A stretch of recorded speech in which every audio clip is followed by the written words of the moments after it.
A violent storm begins to pour over a massive battlefield as the armies clash under the lightning. A warrior in golden armor yells to kill Road, calling the boy a monster for using forbidden arts. Amidst the lightning in the sky, the imposing silhouette of a dragon emerges as the protagonist reveals his name is Road. He shows his hand wrapped in blue flames, indicating that he is indeed the monster everyone spoke of with such fear. A monstrous, skeletal creature rises in the middle of the storm, displaying Road's true dark power. With his back to the danger, the young man observes the chaos around him, knowing that the entire world sees him as a terrible threat. He reveals that he is feared for a very simple and direct reason that sets him apart from any other living mage. Road faces everyone, proudly revealing that he is the one and only most powerful necromancer in that world. Under his command, a gigantic legion of undead soldiers begins to advance ruthlessly. The horde of phantom knights charges, without hesitation, against the human soldiers, who watch the scene terrified. The desperate enemies keep screaming to kill the necromancer at all costs before it is too late. A mage conjures a powerful fire spell, stating that taboo magic should not exist in that world. A devastating shower of fiery meteors begins to fall directly toward where Road is standing. With complete calmness, the young man simply closes his eyes and lets his blue magical energy flow intensely. He decides to unleash his most mysterious forbidden spell, creating a colossal column of blue light that tears through the sky. Suddenly, a sweet and worried voice calls out to young Master Road, making his vision start to clear. Road opens his eyes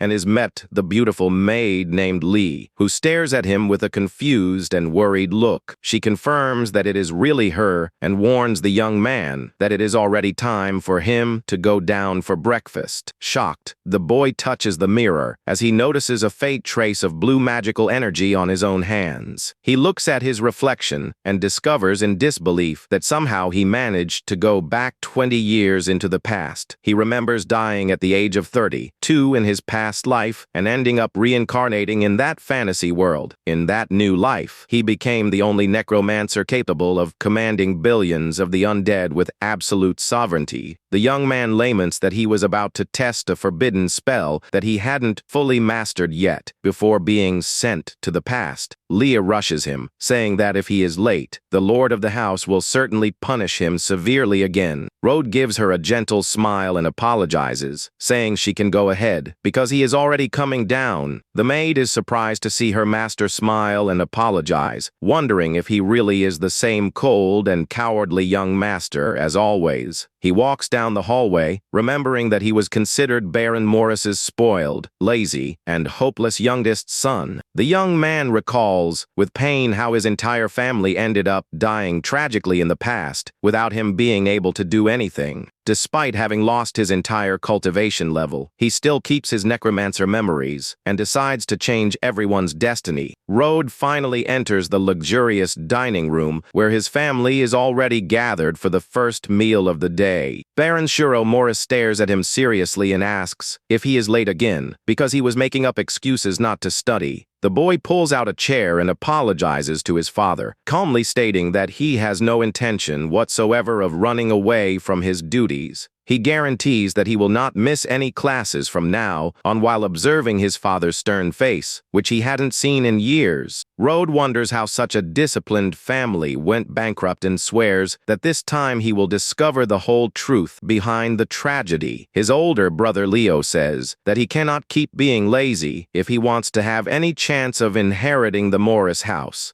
A young silver-haired girl asks Leo not to be so hard on the youngest, reminding him that he is the older brother. The affectionate sister Sif Morris offers food to the boy, who gets emotional seeing that she is still as kind as he remembered. He recalls that in the past she married to save the family and ended up being cruelly sacrificed to the demons by her allies. Suddenly, the firm sound of footsteps echoes through the hall, catching the attention of everyone at the dining table. The imposing Lady Della Morris appears on the scene and calls out Road for being late once again for the meal, Sif tries to protect her brother by telling their mother that it was her fault for keeping him up late teaching him magical theory. The mother tells Sif to stop immediately and tells her not to make up such pathetic excuses to cover for the youngest's mistakes. She warns that the family has no room for useless parasites and gives him a deadline of 1 week to master magic or be expelled. Sif is completely shocked and complains that 1 week is too little time since even the talented Leo took much longer to achieve it. Della says that Leo and Sif mastered magic very early and that Rode is already 12 years old and is just a useless burden to the Morris clan. Unable to contest his mother's authority, Sif simply lowers her head sadly and accepts the reprimand in silence. Rode surprises everyone by accepting the 1 week challenge, leaving his older sister desperate with his boldness. With a confident look, the boy asks what he will receive as a reward if he manages to accomplish the difficult task proposed by her. Della closes her eyes and calmly replies that if he succeeds, she will grant any wish the boy asks for. Rode accepts the deal on the spot and says that if he wins, he wants her official permission to enter the legendary Tome of Heroes. Baron Morris raises an eyebrow, intrigued by his youngest son's determination and boldness. The father agrees with the proposal, saying that if he really masters magic in a week, he will allow his entry into the tome. The mother stares at him with disdain, saying he should start packing his bags, because he has no chance of winning that challenge. Outside, Sif walks worriedly beside Rode, asking why he didn't apologize to avoid expulsion. She insists that his laziness angered their mother, and that even the genius Leo wouldn't be able to master mana in just 1 week. The young woman reveals that she has saved up her earnings to ensure a comfortable life for him outside of there and asks him to wait a moment. Seeing her worry, Rode gives an awkward smile and wonders why she can't have a little faith in him. He recognizes that if he hadn't reincarnated with his past memories, he too would find it impossible to pull off such a fantastic feat. Determined, the young man moves forward knowing that now is the exact moment to start acting to change his family's destiny. He remembers that the Tome of Heroes houses a legendary figure who would be perfect for him to summon as his undead servant. But for now, he decides he will have to make do with the boss monster that lives in the forest right behind the family castle. Soon the boy finds what he was looking for and locates the carcass of an imposing monster known as the Alpha Earth Destroyer. He realizes that the energy in his current body is still extremely weak, being only at the basic level of a mage apprentice. In that world, all magic classes are rigidly divided into 8 realms according to the amount of mana the mage has. Rode recalls that before reincarnating, he had already surpassed the legendary level, being widely known simply as the strongest. Even weakened, he knows that resurrecting that basic beginner-level monster will already be more than enough to impress his mother. He reaches out his hand and conjures his power, ordering the monster to awake from its eternal slumber and return to life as his loyal servant. Blue energy intensely surrounds the area as the creature's soul begins to rise under Rode's absolute command. The forest floor begins to crack violently due to the impressive magical pressure released by the resurrection ritual. A gigantic skeletal claw emerges, tearing through the earth with brute force and revealing the frightening presence of the reborn creature. The terrible skeletal monster roars deafeningly as it completely breaks free from its old grave in the forest. The colossal creature approaches the small boy, who watches it with complete calmness and without showing a hint of fear. The immense earth destroyer lowers its head, bowing with total respect and submission before its new necromancer master.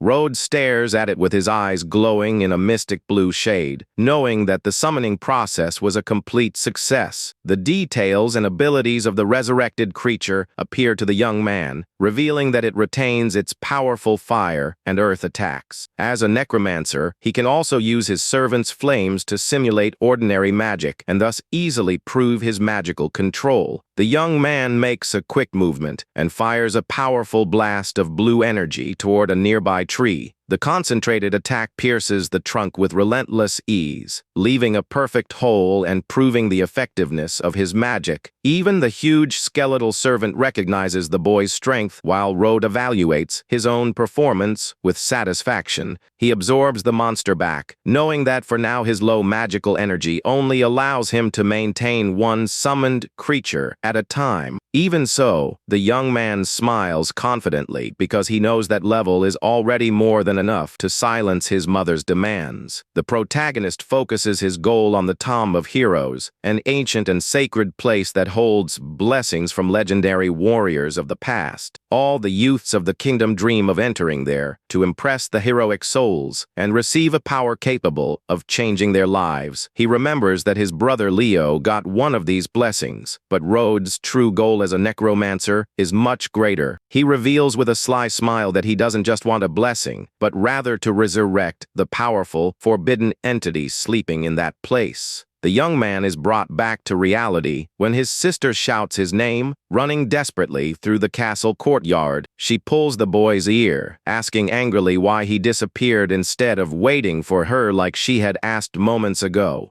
Sif asks him to stay quiet for a few days and promises to talk to their mother to try to reverse the youngest brother's expulsion. Road tells her not to worry and guarantees affectionately that he won't be expelled because he couldn't bear being away from her. Sif stares at him, surprised and moved by the maturity and sudden affection shown by her brother, who used to be so rebellious. The moment between the siblings is interrupted by Lee, who runs down the stairs to announce that the magic class is about to start. The boy asks the maid to lead the way, and she agrees excitedly, running ahead to take him to the classroom. Sif watches her brother walk away and decides she still needs to try begging their mother for mercy to ensure his safety. Road enters the castle's grand library, where other noble youths are already seated waiting for the lessons to begin. A snobby and provocative boy mocks Road, saying the good for nothing finally decided to show up now that he is about to be expelled. The other noble students start laughing out loud at the protagonist's face, enjoying the classmates' mean jokes. The experienced white-haired professor interrupts the commotion and warns severely that the class has started, telling Road to take a seat. Road walks calmly, remembering that in his past life he suffered daily humiliations for not being able to control his energy. He surprises the professor by making a polite bow, offering a sincere apology for being late right at the start of class. The old master Regu accepts the apologies, completely shocked, wondering what happened for the boy to act so politely.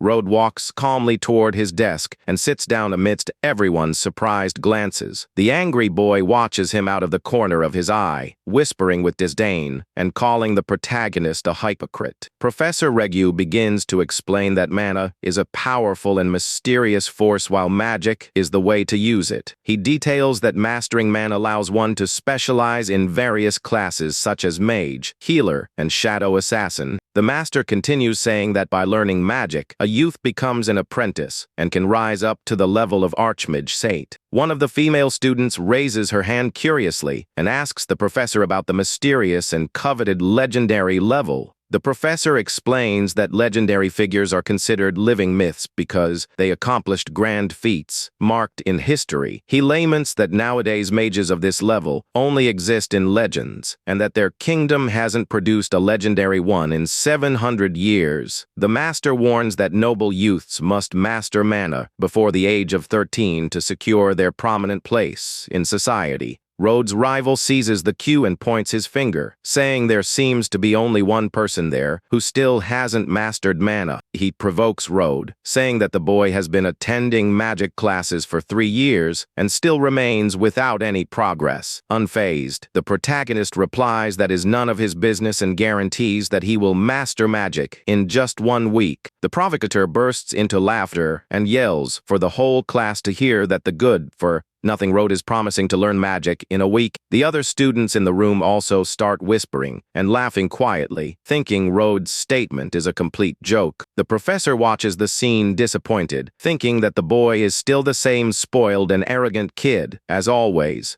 Road thinks he would love to show his power right away, but knows that revealing everything on the first day would draw too much unnecessary attention. That same night under the starry sky, Sif decides to look for her mother in the castle's main hall to talk. Della calmly takes a sip of tea and asks what brought her daughter there so late at night. The young woman begs on her knees for her mother to have mercy and please not expel her younger brother from the Morris family. Irritated by her daughter's attitude, the mother slams her cup on the table and asks why she keeps insisting on defending a good for nothing. She proudly states that even in decline the family still has honor, and recalls that Leo and Sif mastered magic very early. Della says furiously that Rode is already 12 years old, and that the Morris house is definitely not a shelter for talentless lazybones. With an authoritarian look, she ends the matter definitively, ordering Sif not to bring up this issue again. Sif lowers her head desolate, and wonders in anguish what they will do now in the face of such a difficult situation.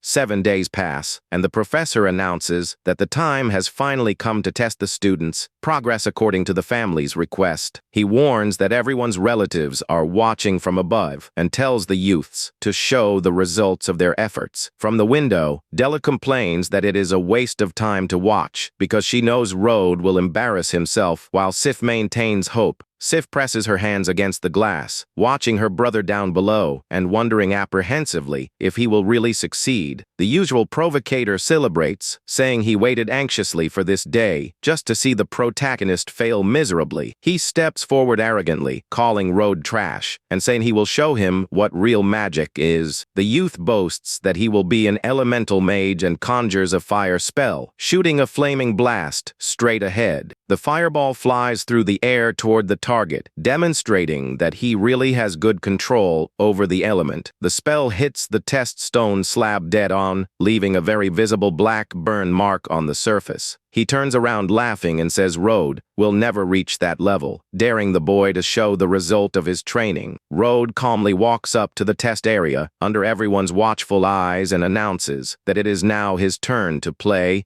A dark aura and the colossal silhouette of his skeletal servant begin to manifest discreetly behind the protagonist. He extends his arm toward the test slab, preparing to deliver the blow with complete focus and determination. The rival keeps mocking him with his friends, saying Rode is just pretending and will soon start crying with shame. A noble gossip asks Della if it's true that she will expel the family's youngest if he fails today's test. Coldly, Della replies that a lazy person like him only brings shame to the clan, and that it would be much better if he left once and for all. Focused on his goal, the boy visualizes his servant and secretly activates the power of the Earth Destroyer in his magical attack. He conjures his servant's flame spell, releasing an immense amount of blue fire that surprises everyone in the courtyard. The boy decides to use a good dose of power, launching the blue flame blast with an impressive and destructive intensity. The rival watches the scene completely in shock, unable to understand how and when that good for nothing learned to use such strong magic. The powerful jet of blue fire hits the thick test stone slab with a devastating impact that makes the ground tremble slightly. To everyone's surprise and despair, the test stone slab simply shatters, entirely due to the absurd strength of the blow. Sif widens her eyes, extremely shocked and happy to realize that her younger brother actually managed to pull off the impossible. The other students are left speechless, commenting frightened that even the best in the class could never destroy that slab. The professor stares at the destruction perplexed, thinking that level of absurd strength could never be controlled by a mere apprentice. The rival falls into total despair, unable to accept that the guy he humiliated so much just conjured magic far superior to his. The noblewoman next to Dilla comments, laughing, that apparently the lazy boy isn't as useless as she claimed. Sif points to the courtyard enthusiastically and yells for their mother to look, because Rode managed to pass the test successfully. Down below, the protagonist just dusts off his clothes with complete calmness, as if that were no big deal. Sif waves happily out the window to celebrate her beloved younger brother's big victory on such a tense day. The angry rival shouts in revolt, demanding to know how a failure like him managed to use fire magic out of nowhere. He points his finger, accusing the protagonist of cheating since everyone knows Road used to skip magic classes. The crowd begins to whisper and agree that it's impossible for someone without talent to conjure such an advanced spell out of thin air.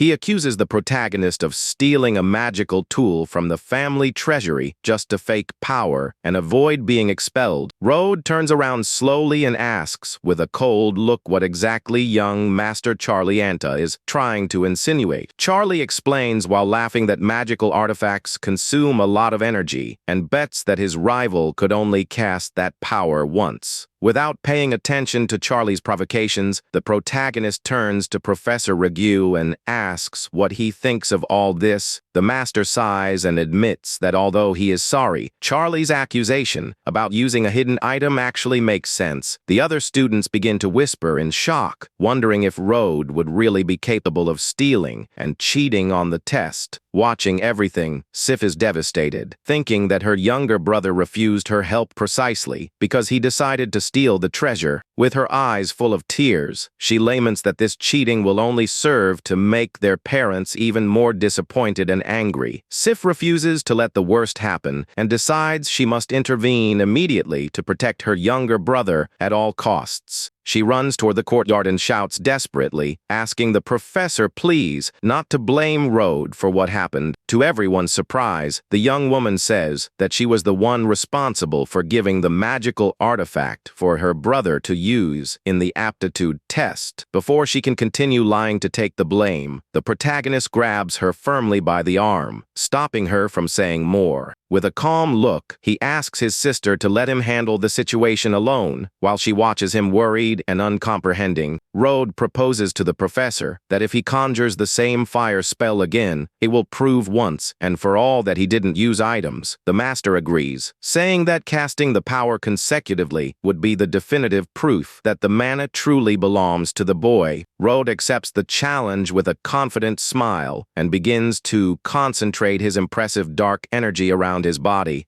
The youths in the audience start breaking out in a cold sweat and exclaim in fright that the massive pressure released by the boy is simply overwhelming. With a quick movement, the protagonist fires another colossal blast of blue flames that explodes violently in the test courtyard. Charlie Anta watches the scene in despair, realizing horrified that the boy was indeed not using any stolen tools. The rival retreats tremblingly while staring at the display of strength, unable to believe the protagonist's absurd level of control. He is completely paralyzed with terror as sweat drips down his face in the face of the public humiliation he just suffered. Dust and pieces of rock from the massive destruction start falling across the courtyard, showing the devastating trail left by the spell. Charlie completely loses the strength in his legs and collapses sitting on the ground, terrified by the intimidating presence of his former rival. The other students watch him surprised and ask, with their jaws dropped, whether that powerful youth is really the weak boy from before.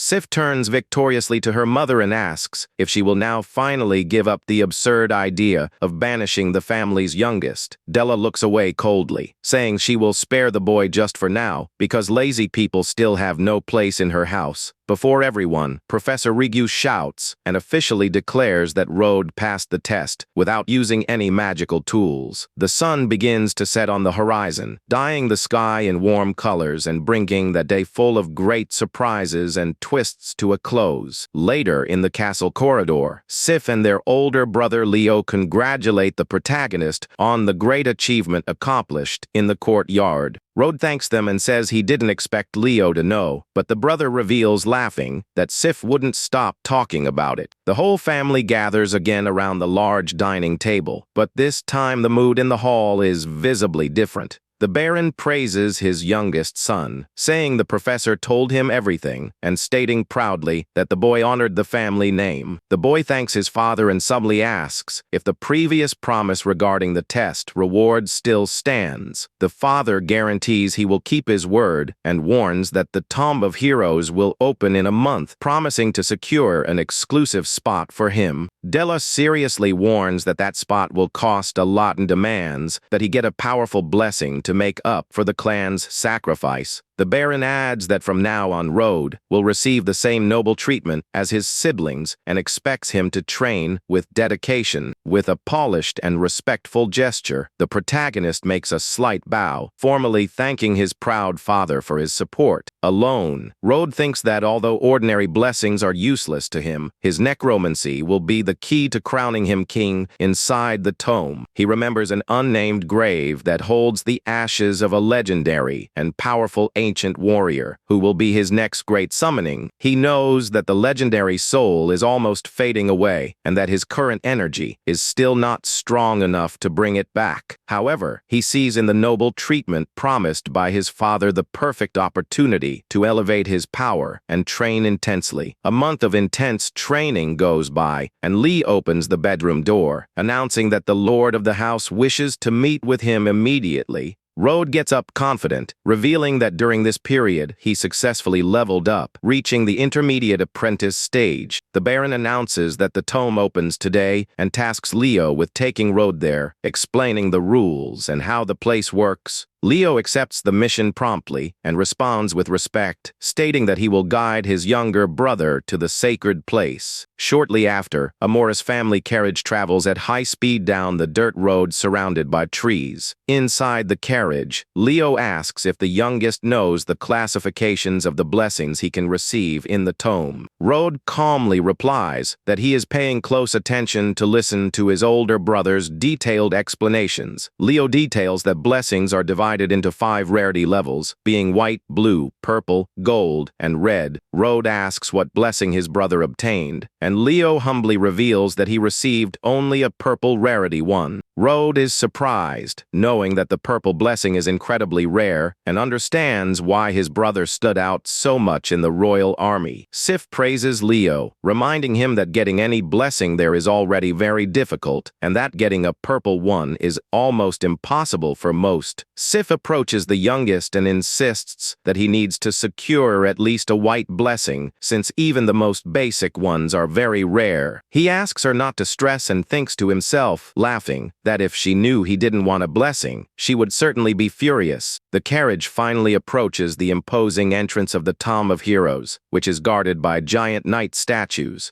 The place is shrouded in mystery with statues of past heroes and headstones that stretch across the sanctuary's gloomy mist. Leo warns that Road will have exactly 3 hours inside to take the test and guarantees that he and Sif will wait outside. Sif watches the youngest enter through the grand gateway and quietly roots for him to get at least a simple white blessing. With her eyes shining with hope, the young woman stands firm, rooting from the bottom of her heart for her brother's success in that challenge. Road walks alone across the stone bridge, cutting through the vast cemetery surrounded by winged warrior statues and ancient headstones. The boy flashes a confident smile upon realizing he has finally gotten so close to achieving his true goal there. Road recalls the common tips to look first at the decorated tomes of famous archmages to get rarer blessings. However, he ignores the flashy monuments and keeps walking with firm steps toward the more isolated areas of the cemetery. The protagonist focuses his attention on a humble, unnamed grave, knowing that a true legend forgotten by time rests there. He kneels before the humble tome and asks for forgiveness from the soul resting there, guaranteeing he has no intention of offending it. The boy closes his eyes and begins to intensely focus his dark mana, preparing to start his forbidden summoning ritual. With his eyes glowing in blue, he authoritatively orders the hero of the past to wake from eternal slumber and bow before him. A strong gust of wind arises, and Road notices that the legendary warrior's soul is trying to resist his dark command. He warns furiously that all the undead of that world belong to him, claiming to be the greatest necromancer and the king of the dead.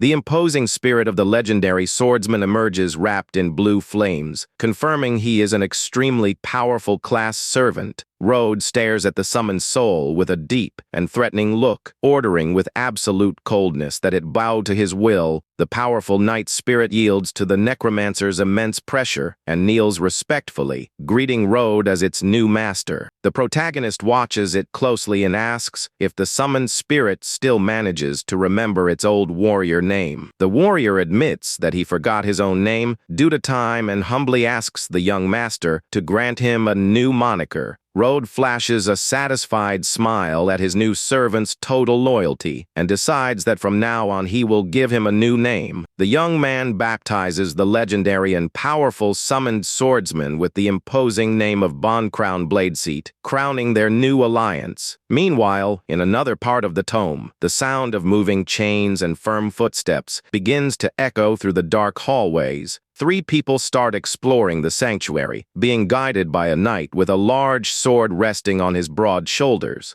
The bespectacled counselor tells young Eleanor of the prestigious Ashblade house that she will certainly manage to get a rare purple blessing. The guard suggests that the young woman look for the larger tomes because illustrious heroes of the past lie there who will guarantee great blessings. The determined and beautiful blue-haired Eleanor nods in agreement with her companion's tips and walks purposefully through the tome. Soon she comes across the imposing headstone of the great hero Els, which features an impressive angel statue with a sword. She watches it impressed, remembering that he was an extremely strong archmage who almost reached the legendary sage level. Eleanor hurries through the sanctuary, anxious to try to obtain the blessing of that powerful warrior of the past for herself. However, she breaks abruptly in fright upon noticing an intense and mysterious blue light emanating from an area just ahead of her. The guardian draws his weapon quickly and warns his mistress to be careful as he detected a terrible undead presence in the area.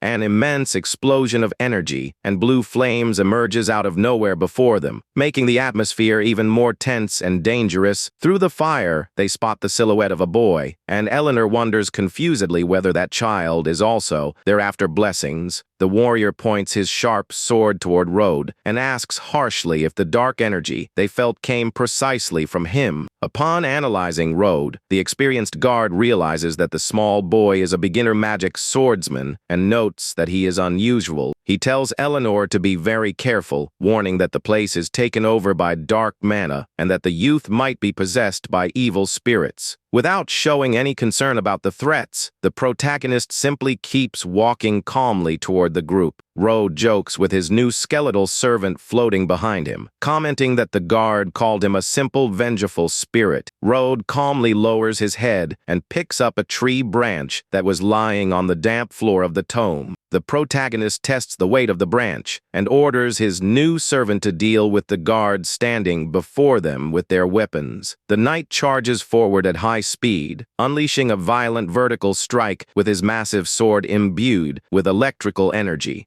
To everyone's absolute shock, the greatsword is easily blocked with just the simple piece of wood that Road is holding. With a quick and imperceptible movement, the protagonist counterattacks, sending the strong warrior flying away disarmed. Having fallen, the man stares at him in a cold sweat with wide eyes, unable to comprehend the absurd level of strength that boy possesses. Road just observes him from beneath the shadows of his hood, maintaining an imposing posture without showing any effort at all.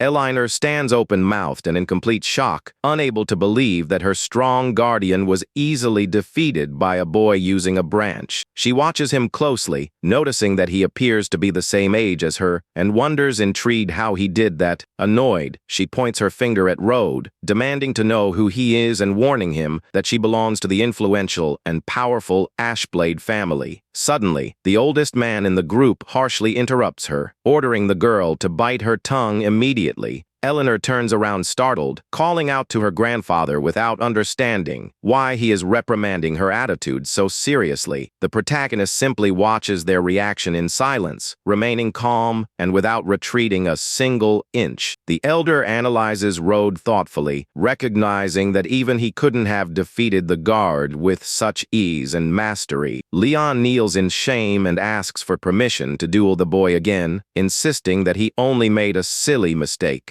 With fury, the warrior stands up and charges once more, delivering a fast attack imbued with his electrical energy. Road dodges the powerful attack with immense ease, moving like a true bolt of lightning across the cemetery courtyard. Once again, the metallic sound of a collision echoes as the protagonist blocks and completely nullifies the warrior's offensive. The intimidating presence of Road and his skeletal servant appears like a suffocating shadow right behind the frightened knight. He points the branch directly at his opponent's throat and coldly warns that if he tries it again, he will be buried right there. The elder is shocked to realize there was no mana fluctuation and deduces with fright that the boy won using only pure swordsmanship. Perplexed and fearing for his man's life, the grandfather steps forward and desperately begs the young master to have mercy. He politely apologizes for his subordinate's arrogant behavior, lowering his head as a sign of total respect. The protagonist realizes the elder took his time to act on purpose, just to test his true strength during the combat with the guard. The old master turns furiously to his knight and immediately orders him to come and apologize to the victorious youth. Embarrassed, the man bows before Road, asking for forgiveness for his insolence and assuring him that he had no intention of offending him. The knight thinks tremblingly that this was the first time he was defeated by someone using only basic swordsmanship, which is terrifying. The protagonist simply waves his hand, saying it is fine since he didn't get hurt, and tells them to forget what happened. The elder admits they were fools and praises Road, calling him an advanced master swordsman, since defeating Leon requires a grandmaster level.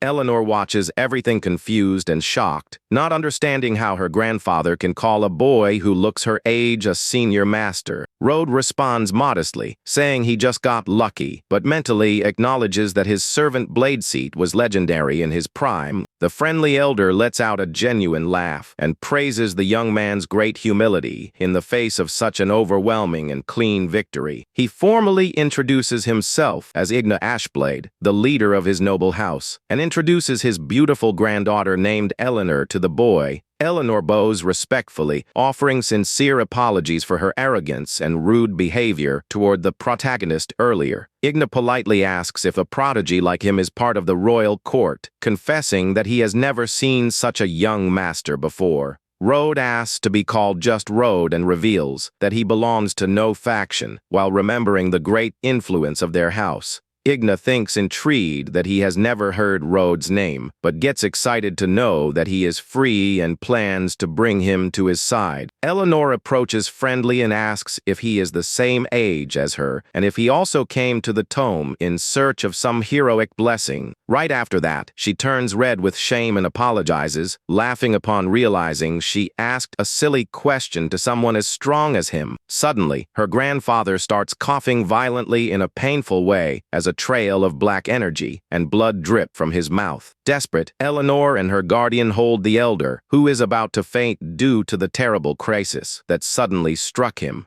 Road watches him closely and calmly warns that the leader of the Ashblade family seems to be suffering under the effect of a terrible curse. The guardian begs anxiously to know if the protagonist knows how to help him, revealing that no healer in the kingdom has managed to discover a cure. Eleanor explains, crying, that her grandfather was ambushed by demons in battle decades ago, and that ever since, he has been suffering from this incurable illness. The boy says that explains everything, as it is an evil spirit demonic curse that very few people know how to treat. With tears in her eyes, the girl begs the protagonist to help them, asking if he also knows the method to cure her grandfather. She hugs her weakened grandfather with immense affection and desperation, silently pleading for any sign of hope to save him. Eleanor promises desperately that if Road manages to save her grandfather's life, her influential family will agree to grant any wish the boy has. Road thinks the elder is an admirable hero, and concludes excitedly that for a necromancer like him, removing that kind of curse is very simple. He approaches the group and states, with total conviction and calmness, that curing the leader of the Ashblade family will not be a difficult task. Eleanor and Leon break into a huge, hopeful smile and ask emotionally if the protagonist is really serious. He confirms that he is, but explains that he will need some special items to manage to remove the curse completely. Eleanor cries with happiness, knowing that finally her beloved grandfather's terrible condition can be cured by the young man. Leon hands a magical communication artifact to Rode and asks him to get in touch at any time with whatever he needs. The warrior says he will come to pick him up personally as soon as he has everything ready and insists he use the device if he wants anything. Rode accepts the object calmly and ends the conversation politely, bidding a temporary farewell to the group. He walks back thinking that the trip was very profitable, but notes that Blade Seat's spirit only has 1% of its total strength. Even so, the young man smiles with confidence, assuring himself that with his help, the knight will return to the peak of his former power. Outside, Sif runs toward Rode with a very anxious look, wanting to know all the news right off the bat. She asks enthusiastically which heroic spirit blessed him inside and what the rarity of the color of the power he received is. Rode sweats coldly upon realizing he completely forgot to make up an excuse, since he cannot reveal his forbidden summoning. Leo approaches him with a very serious look and coldly comments that strangely he cannot feel any blessing coming from his body. The older brother asks angrily what happened, remembering that the family spent a fortune to secure that spot for him. Leo rubs his face in disappointment and says he believed the youngest really had changed, but sees he remains the same failure as always. The boy pretends to find it funny, saying the souls didn't like him, but thinks that Blade Seed is much better than any useless blessing for him. Sif suggests sadly that they head home soon, hoping from the bottom of her heart that their mother won't be furious with the bad news. That same night, the furious scream of the Morris family matriarch echoes stridently through every corner of the immense castle. Della slams the table furiously and screams that, as expected, the useless youngest has proven once again to be complete trash, with no salvation for the family. She complains that the couple spent too much to get the spot in the tome, while Rode just listens in silence, so as not to make things worse. The mother says he should work hard like Leo, and orders him to go to the Magic Academy in a few days to stop embarrassing them there. She walks away, telling the boy not to return home, unless strictly necessary, as he ruined her appetite.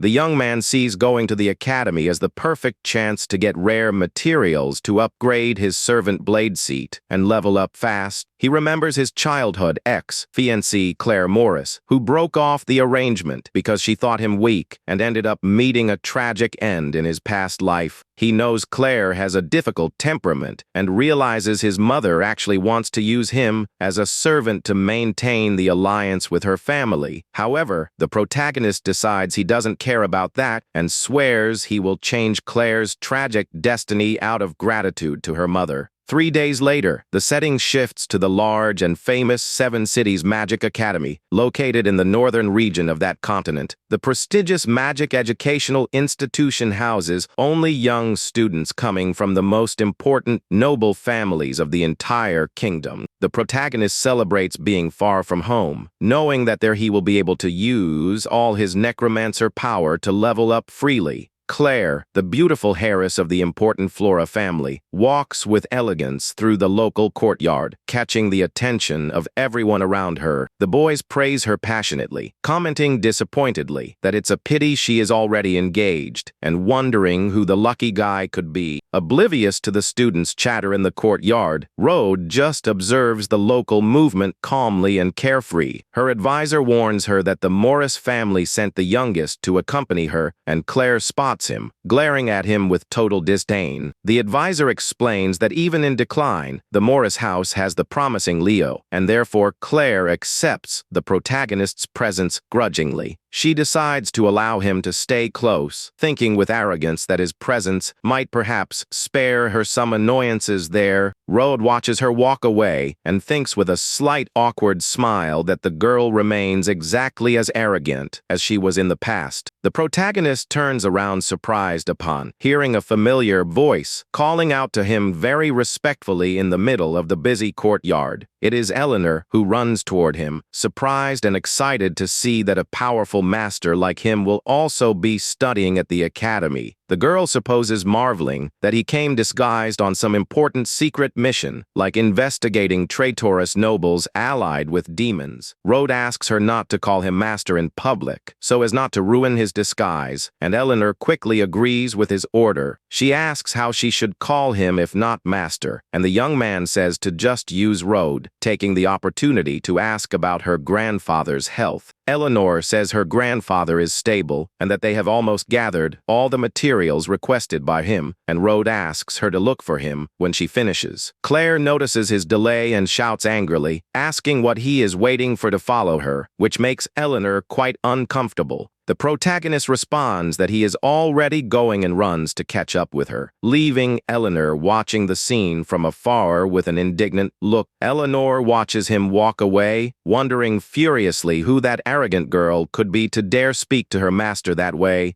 Claire continues complaining that he is too weak to protect her while the other students wonder who the boy beside her could be. The students whisper that that is Anderson, the Lord's son who hates anyone who tries to get close to the Flora Harris. Anderson breaks into a mischievous and arrogant smile upon spotting the beautiful girl approaching through the central courtyard of the Grand Magic Academy. He runs to welcome her falsely, saying he would have loved to come escort her if he had known she would arrive at that time today. Rode watches him, remembering that the Lord's son loved to show off and used to humiliate him for no reason in their old timeline. Annoyed by his approach, Claire points her finger and harshly demands that Anderson simply leave her alone immediately. Anderson approaches with a cynical smile and asks Claire not to be so cold with him, reminding her that she knows his feelings. Annoyed by the young man's inconvenient persistence, Claire screams at the top of her lungs, telling him to vanish from her sight immediately. She makes it clear she doesn't care if he is the Lord's son and demands that he keep completely away from her. His smile disappears instantly, giving way to a gloomy expression of fury as he calls her ungrateful. Anderson completely loses his patience and charges aggressively with his raised hand to try to grab the girl by force. However, Rode intervenes with extreme speed and delivers a violent slap to his hand, preventing the aggressor from touching Claire. The protagonist positions himself firmly between the two, protecting the young woman and facing the rival with total coldness and authority. Anderson holds his aching hand and glares at the protagonist with hatred, demanding to know who that daring boy is.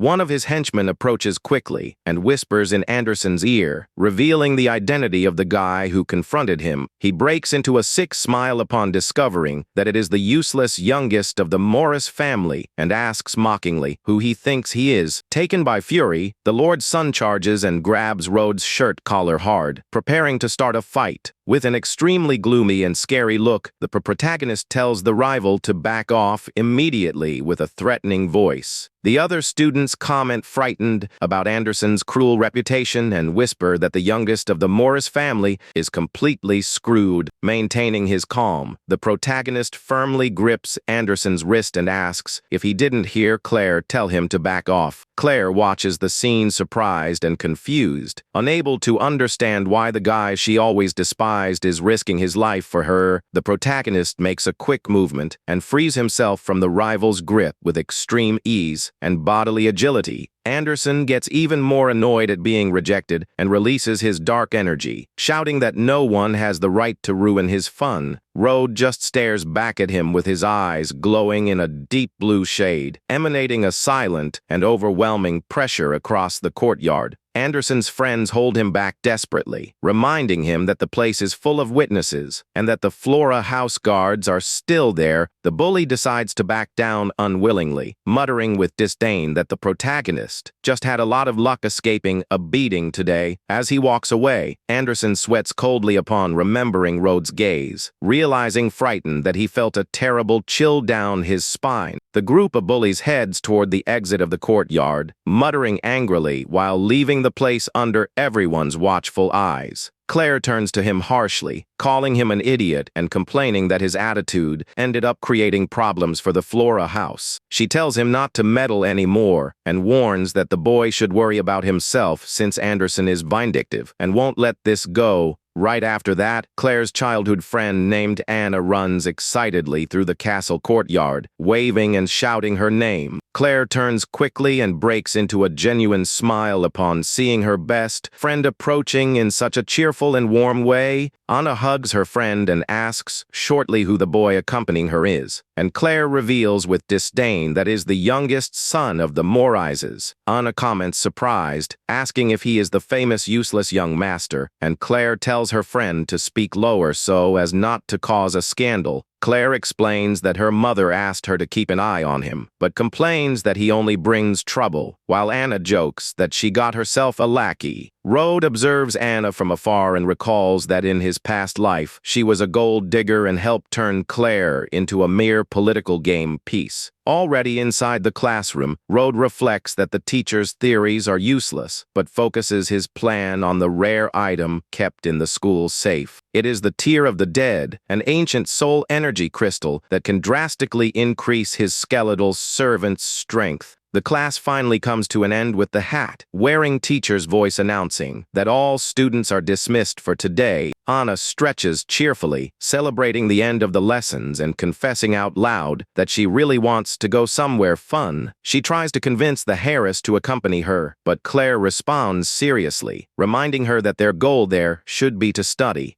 Anna insists with a flattering smile, saying that Claire is brilliant and that a short break from studies won't do any harm to her routine. Anderson pops up by surprise in the middle of the conversation, praising Anna's attitude and intruding to try to attract Claire's attention again. He reveals that he organized a luxurious banquet at a famous tavern to celebrate the first day of classes and invites the whole group to go together. Anna comments excitedly that it must be very expensive, but the young man says with arrogance that he doesn't care about the costs as long as all the nobles attend. Anna tries to convince her friend to accept the invitation, praising the young man and commenting that that is the true attitude expected from a lord's son. She takes the opportunity to provoke Rhodes sideways, saying the lord's behavior is quite different from certain good, for nothings of other families. Anna clasps her hands, pleading affectionately for Claire to accompany her until the Harris finally yields to the persistence and agrees to go to dinner. The group of students starts climbing the stairs of the main hall toward the exit, while Rhodes walks right behind, observing the movement. Rhodes' communication pendant glows discreetly, with Leon's voice warning that all the required ingredients have been fully gathered. Rhodes thinks for a moment and replies back through the transmitter, telling the knight to come meet him directly at the tavern, where the dinner will take place. The sun begins to sink slowly over the horizon, illuminating the luxurious academy courtyard as the young nobles head out toward the city. Anna turns around angrily and calls Rhodes' attention, asking harshly who gave permission for a lackey like him to accompany them. The protagonist ignores her and focuses his gaze on Claire, remembering that in his past life, the girl ended up disappearing for days right after this festive dinner. He recalls that she returned very sad from her mysterious disappearance and decides he needs to accompany her closely today to see what really happens. Anna rants about being ignored while Claire turns coldly to Rhodes, warning him that class is over and he no longer needs to follow her. Anderson approaches with a cynical smile and asks Claire not to be so cold with him, reminding her that she knows his feelings. However, he boils with hatred inside and swears mentally that he is going to teach a painful lesson to the meddling boy. Anna praises the young man with a flattering smile, saying she already expected so much kindness and generosity from the Rune Hair. Claire yields unwillingly, allowing him to come along, and Anna wonders if Rode is just obsessed with her childhood friend. Beneath the beautiful reddish sunset sky, the group finally arrives at the imposing and bustling Crystal Tavern in the city. They push the large wooden doors of the tavern, entering the busy and noisy local establishment. Anderson raises his hands cheerfully and shouts for everyone to enjoy the night since the drinks and food today are on him. Rode walks discreetly through the place, observing closely the noisy clientele composed of warriors and mercenaries. He focuses his gaze on some blood-stained weapons and shields that the warriors left leaning against the wooden tables. The protagonist realizes the customers there are dangerous mercenaries who face death and bloody battles daily. He remembers that Claire is very pretty and concludes, worriedly, that her presence in that dangerous environment caused the past tragedy. Fearing the worst, Rode grabs her arm and calmly warns that it is getting late and it would be better for them to head home. However, the annoying Anna quickly slaps the boy's hand, pushing him away from her friend in an extremely harsh and rude way. She rants, saying she is fed up with him and accuses him of trying to ruin Claire's fun, even before the dinner party starts. Embarrassed, Claire apologizes and explains to the boy that she promised to celebrate with Anna and cannot go back on her word now.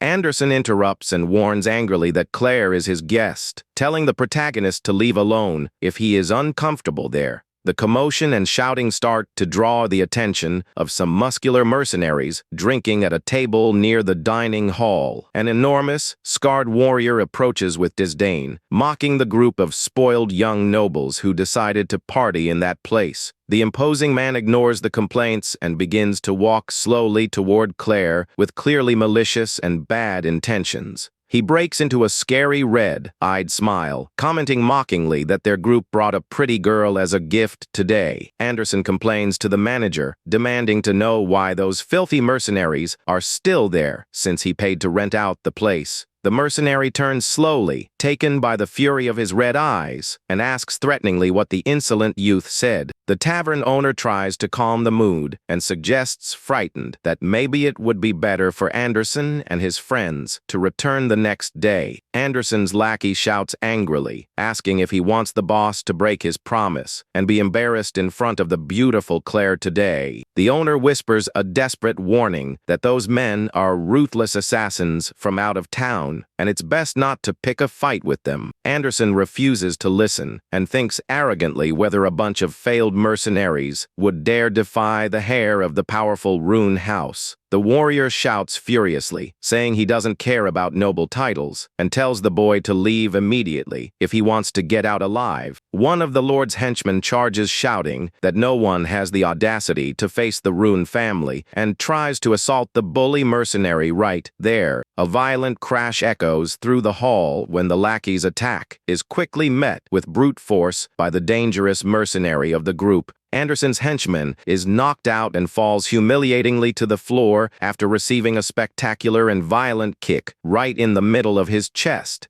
Anderson watches the scene completely shocked and sweating coldly, unable to believe the warriors actually had the courage to start the fight. Laughing, the assailant pours his mug of drink over the fallen noble on the floor and warns mockingly that picking a fight with them is the same as dying. He steps on the defeated opponent and warns cruelly that if they were in the wild forest, the arrogant boy would already be dead now. Observing the commotion from afar and in silence, the protagonist sketches a slight smile, thinking that the situation is getting very interesting. Sweating coldly, Anderson raises his hands in panic and tries to negotiate, asking to speak with the group's leader to avoid more trouble. The warrior points backward and mocks, saying the young man has no authority whatsoever to speak with Captain Kent, telling him to call his father instead. The dreaded Captain Kent watches the movement in silence, maintaining an imposing and gloomy posture with his huge sword resting on his back. Anderson trembles with dread upon recognizing the name of the relentless assassin who has a reputation for killing even members of the nobility for money in the forest. The cruel captain breaks into a mocking smile and warns with scorn that the young Rune heir's life is worth absolutely nothing to them.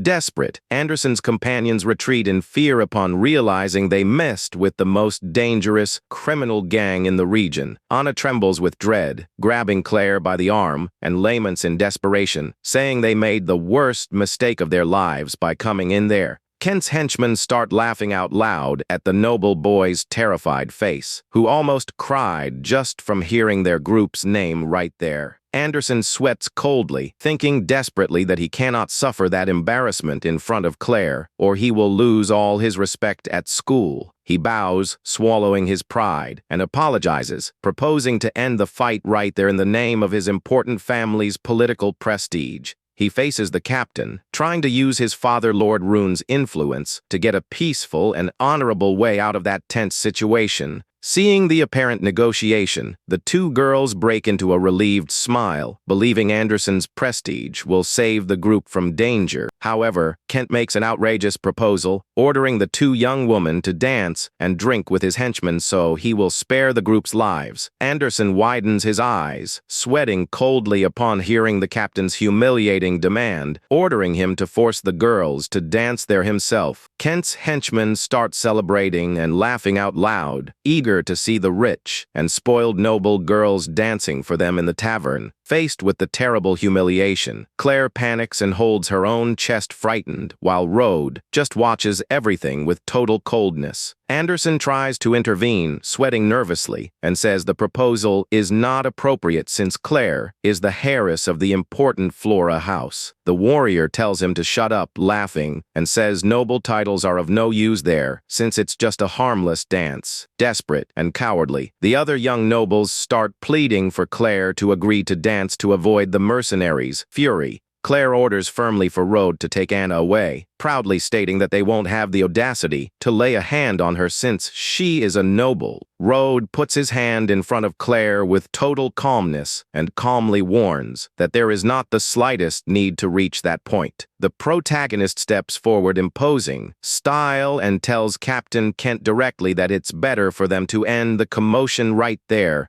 Kent stares at him with a gloomy look and asks angrily who the hell he is to think he has any right to order the confrontation to stop. Anna screams desperately, asking if he has lost his mind, and accuses him of trying to ruin the deal Anderson secured just so they could dance. The huge Vice, captain of the gang, approaches, puffing with anger, and complains that some idiot always shows up to try to ruin their fun. Rung, the Vice, captain of the mercenaries, warns, laughing, that he is going to beat up the protagonist first before everyone enjoys the nobles' dance. The giant leaps overwhelmingly toward Rode with his fist raised, prepared to unleash a devastating punch against him. Seeing the imminent danger, Claire panics and screams desperately for Rode's name. Fearing he will be killed by the strong warrior, Rode just stares back at him with total coldness, and with his blue eyes glowing intensely, showing he is not the least bit worried. Enraged by the boy's calm look, the Vice captain screams that he is going to die and unleashes his strongest attack with total fury and power. He executes a devastating flaming slash with his sword, creating an immense wave of fire that swallows the entire direction where Rode is standing. Claire cries in desperation and screams the protagonist's name, believing the young Morris was completely consumed by the attack's flames. Anderson yells desperately, saying Rode has gone completely crazy and that his insolence will end up killing everyone inside that tavern. A thunderous metallic noise echoes throughout the tavern hall, revealing the brutal clash of the impact that has just occurred between the forces. The mercenaries watch perplexed and sweating coldly upon realizing the boy managed to dodge and nullify Rum's powerful flaming slash. With total calmness, the protagonist borrows a sword from one of the tavern's mercenaries, leaving the weapon's owner speechless. Rum gets furious upon realizing he is being completely ignored and charges again with all his strength, yelling that the boy is going to die. The protagonist faces the shining blade with a cold smile and mentally warns his servant Bloodseat that this time they have a real sword. The legendary swordsman's spirit emerges imposing behind Rode, while the youth prepares a destructive blow imbued with immense blue energy. The boy unleashes a perfect and devastating semicircular slash, creating a colossal wave of blue energy that cuts the air with absurd speed. The violent impact between the blades generates an immense explosion, explosion of sparks and magical dust, illuminating the entire Crystal Tavern dining hall.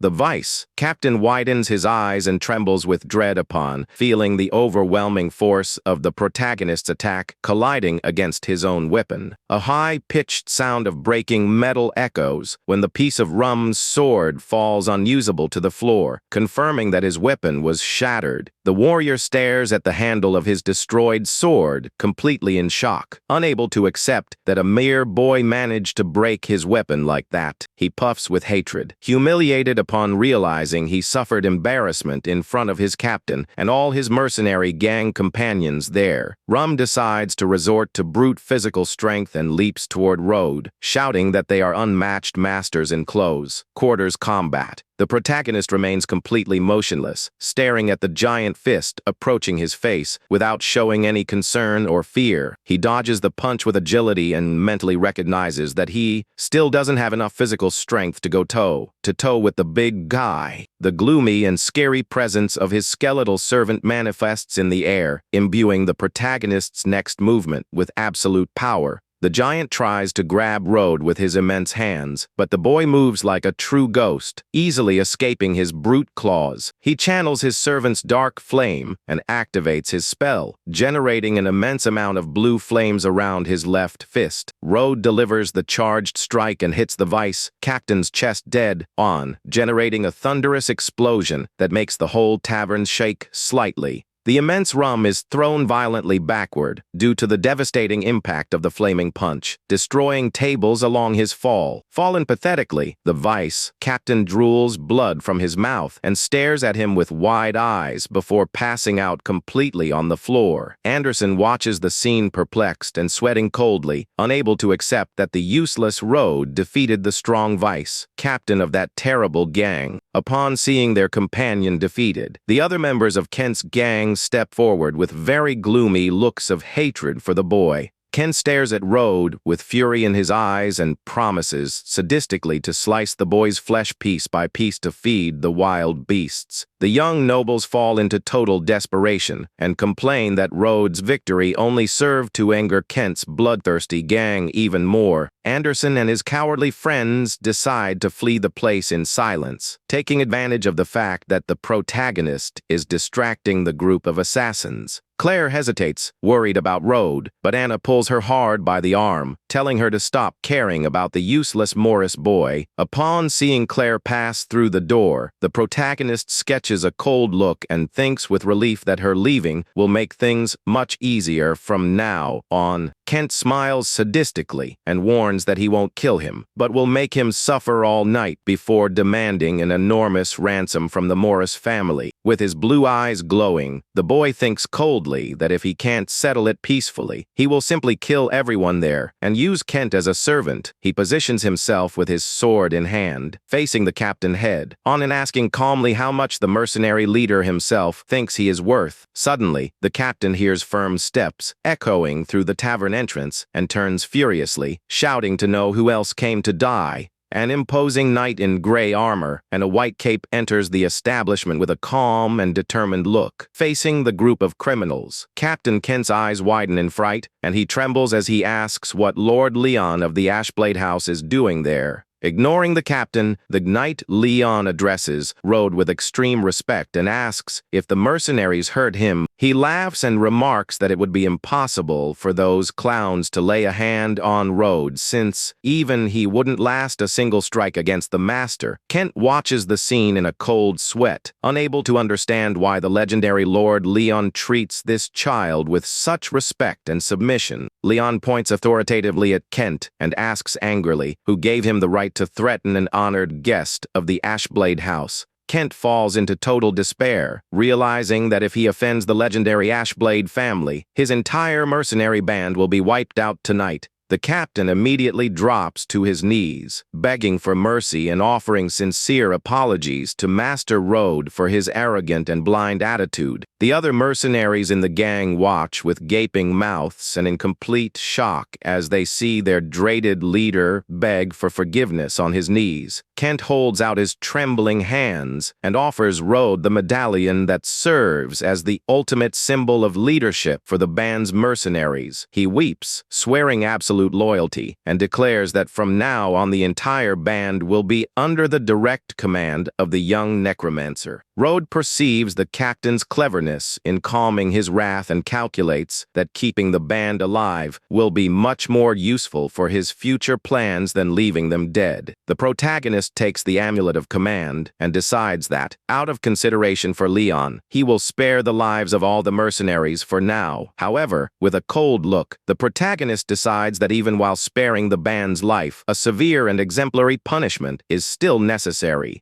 An immense and terrifying black smoke begins to manifest in the tavern courtyard, rising up right behind the terrified captain. Kent looks up, trembling and sweating with dread as he feels the overwhelming and evil energy that has just been summoned by the boy. A skeletal demon with glowing red eyes emerges from the shadows, manifesting menacingly behind the mercenary captain. The terrible creature unleashes a wave of dark energy that strikes and severely injures the warriors as punishment for their insolence. Without looking back, Rode orders Leon to accompany him and leaves the tavern while the mercenaries remain fallen, begging for their lives. The warrior Leon guides the youth to the exit, warning that the danger has been completely dispelled and that the path is clear for them to continue their journey. Kent wipes the sweat from his face, relieved for not having angered the protagonist even further. Knowing that his entire band would have been wiped out today, the carriage speeds swiftly through the dark of night back to the estate, and Leon warns that the head of the Ashblade family is already anxiously waiting for him. A short time later, the group finally arrives at the luxurious and colossal mansion of the prestigious Ashblade family, illuminated beneath the starry sky. The protagonist enters the main room where Eleanor and her weakened grandfather are already gathered. Waiting for the healing treatment to begin, Eleanor breaks into a radiant smile of relief and happily celebrates the arrival of the young master, who promises to save her dear grandfather's life. She offers Rode a silver tray containing all the exotic ingredients he demanded, and asks apprehensively if they will be enough.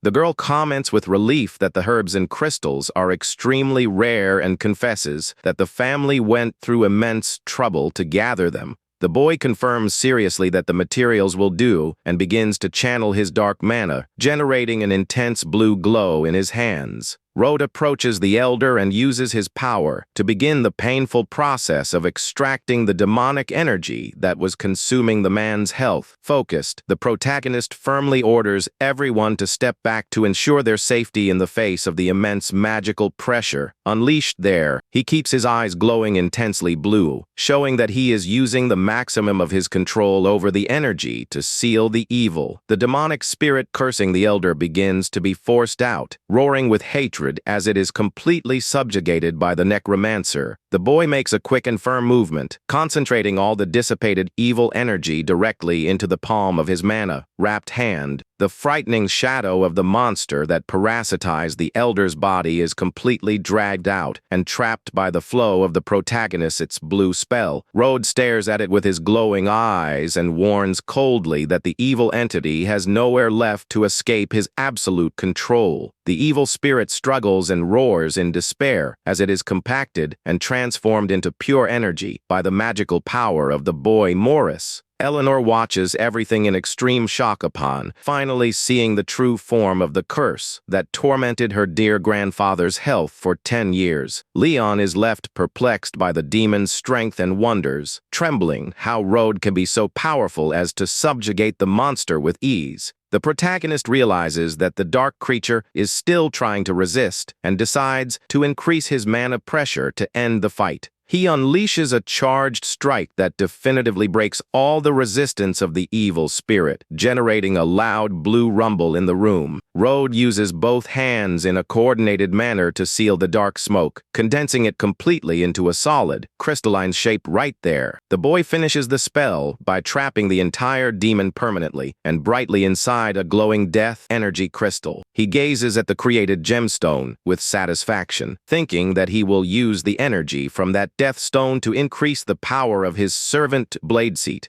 Leon shouts in perplexity, praising Rode's feat and exalting the boy for removing in minutes the curse that tortured the Lord for over 10 years. Eleanor explains weeping that her grandfather was ambushed by demons in battle decades ago, and that ever since he has suffered from this incurable disease. Rode warns her calmly, suggesting that she step away from the elder for a few moments, leaving the young woman confused by his sudden request. Suddenly, the old man's body begins to release a gigantic wave of wind and golden magical energy accumulated during all those years of pain. Eleanor protects her face with her arms, startled by the strong gale, and wonders apprehensively what is happening to her grandfather's body. Rode explains that the demon drained the elder's mana, and that with the removal of the curse, the warrior's power will begin to recover rapidly. The old man stands imposingly, enveloped in a spectacular flow of golden energy that regenerates his health and restores his lost original power. The Baron looks at his restored hands and celebrates with emotion upon realizing that he has leveled up, reaching the pinnacle of the intermediate Archmage realm. The elder laughs happily, confessing that he never imagined that at his advanced age, he would still have the chance to reach the advanced Archmage level. Leon thinks with emotion that after years of humiliation and decline, the luck and prestige of his legendary family are finally going to change for the better. He silently acknowledges that all that wonderful turnaround was only possible thanks to the generous help of young Master Rode. Eleanor watches him confusedly and asks with curiosity to know what exactly is happening to her grandfather's body. At that instant, Rode explains that although the curse sucked the old man's mana, it also ended up strengthening and tempering his physical resistance for 10 years.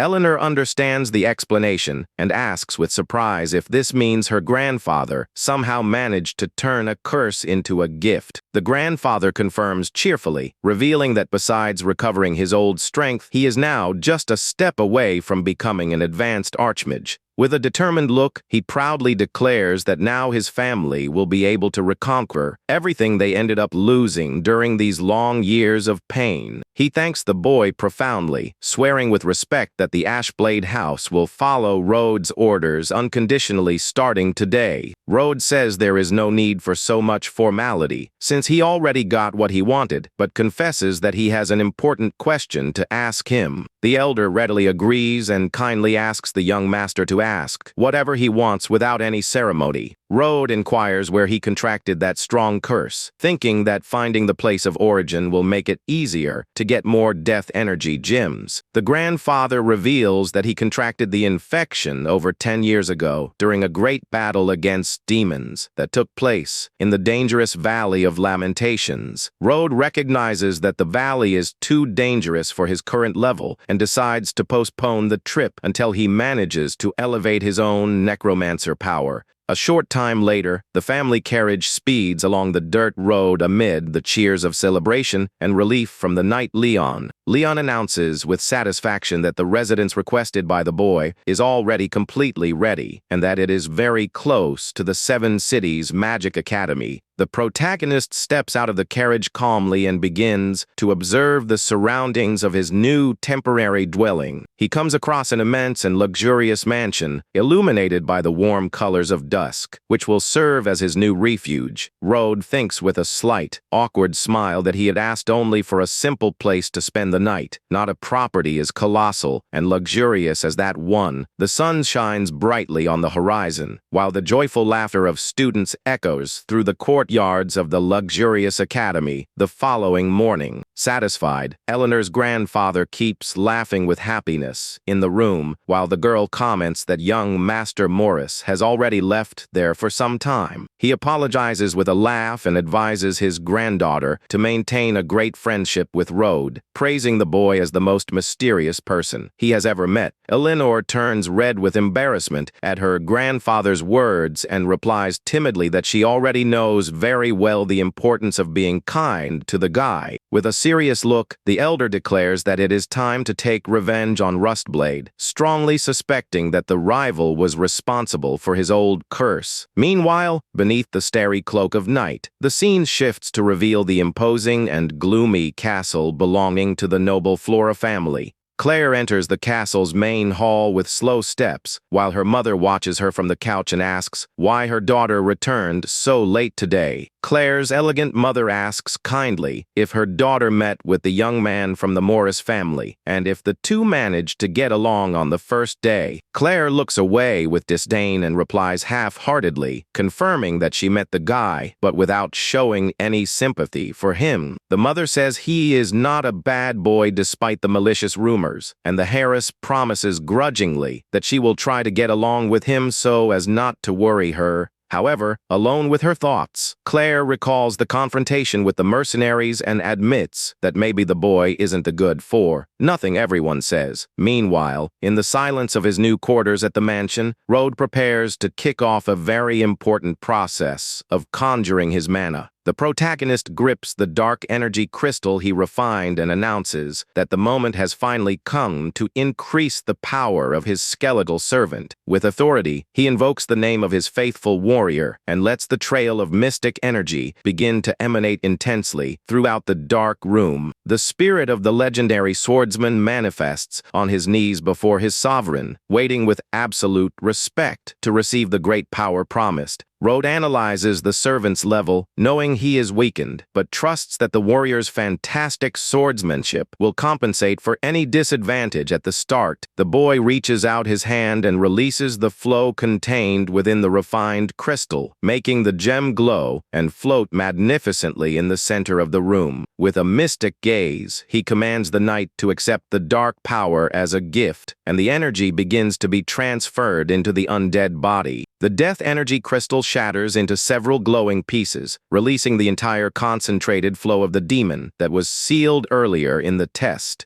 The powerful trail of dark energy envelopes Bladeseat's skeletal body in a spectacular way, being totally absorbed by the ghost hero of the past. The protagonist watches the magical fusion closely, feeling the pressure of the power increase by the second as he concludes the refining process of his mana. A loud crack of blue mystic energy occurs, indicating the end of the transfer and the absolute success of the enhancement ritual for his strong warrior. Rode feels his own mana expand overwhelmingly due to the strengthening of his bond with the soul of his powerful skeletal servant. The boy notices excitedly that Bladeseat's gain in strength also ended up boosting his own magical cultivation level in a surprising and fast way. He contemplates the blue flames glowing in his left hand and celebrates upon noting that he has just broken the barrier to the peak apprentice mage level. He is pleased to see that his servant also leveled up, but recognizes that he will still need to act with total caution and discretion in front of ordinary people. The next morning, the scene returns to the bustling main lobby of the prestigious Magic Academy. As students walk toward their classes,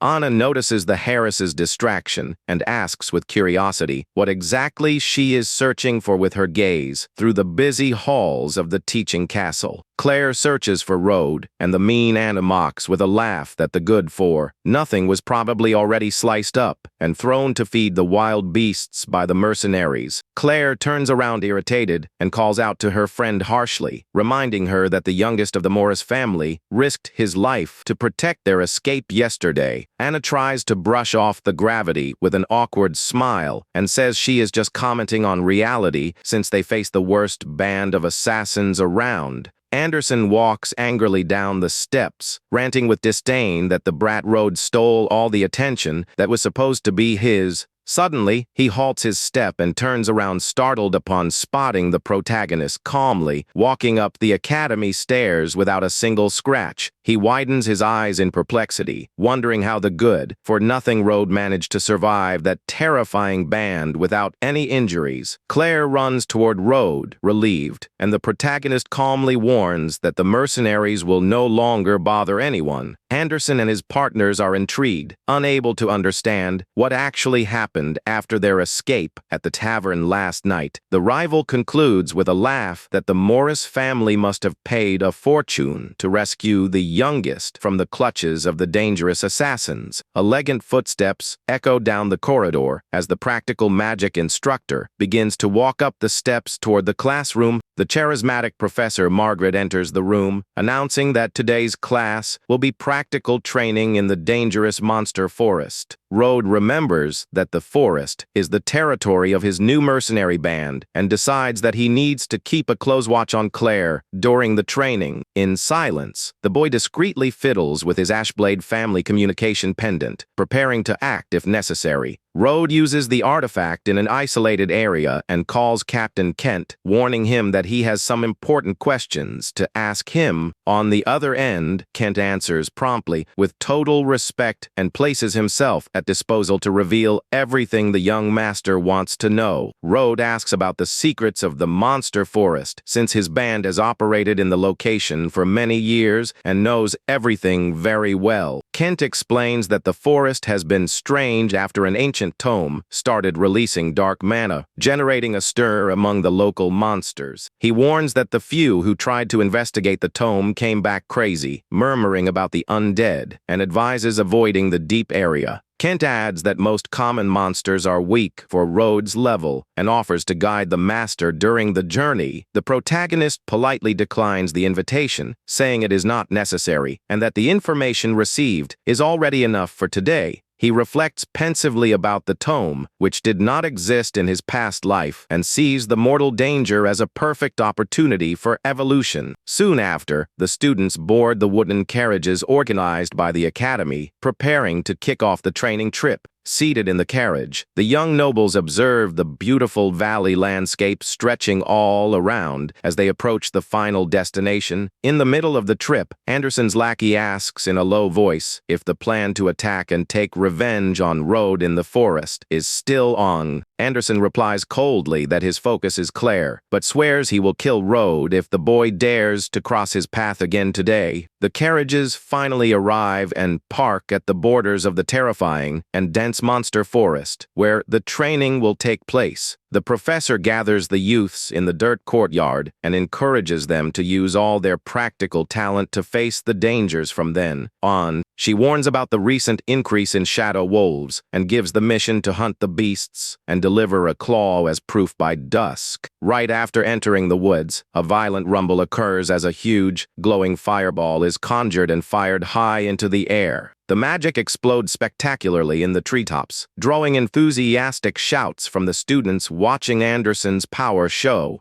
Anderson displays a proud smile, thinking that this is the perfect opportunity to use his fire magic to impress the Harris. Anna comments enthusiastically about the strength of the boy's fireball and insists that Claire form a team with the young lord to go together. Claire hesitates and replies timidly that she thinks it is much safer to stay by Rode's side after what she witnessed at the tavern last night. Rode walks in silence in a solitary way through the dense woods, observing the movement of the other students in the distance at the hunting courtyard. He closes his eyes, feeling his mana circulate, and notices with satisfaction that his sensory perception radius has expanded to 300 meters. The boy catches the presence of various beasts around and pinpoints a slight oscillation of death mana coming from the deepest area of the forest. He approaches Claire and calmly suggests that the two form a duo to ensure her safety during the hunt for the gray wolves. The Flora Harris breaks into a friendly smile and readily agrees with the young master's proposal, feeling quite safe by his side. Anderson proudly displays the carcass of his first hunted wolf, drawing effusive praise and flattery from the other students in his carriage. He strikes a pose of superiority, commenting with scorn that those low-level monsters are not opponents worthy of his magical flames. Anna pulls Claire excitedly, pointing to the boy's feet, and insists in a triumphant tone that they should form an alliance with the young lord. She waves cheerfully and asks out loud if she and Claire can join his team to hunt the shadow wolves together today. Anderson breaks into a huge, victorious smile and replies excitedly that it will be an honor, promising to ensure the safety of both in the dense forest. While they converse in the courtyard, a large venomous leopard sleeps peacefully atop a rock, covered by a scary purple mist. Suddenly, the beast wakes up startled and leaps leaps off the rock ferociously, its eyes glowing in a very scary and violent yellowish tone. It is a giant shadow beast with glowing eyes that roars with fury upon sensing the presence of human invaders in its hunting territory. Road walks in an isolated way, observing the surroundings in silence, while the other students walk in a group right behind through the dense woods. The professor adjusts her glasses worriedly upon noticing a strong monster boss presence in the area and wonders if the youngest son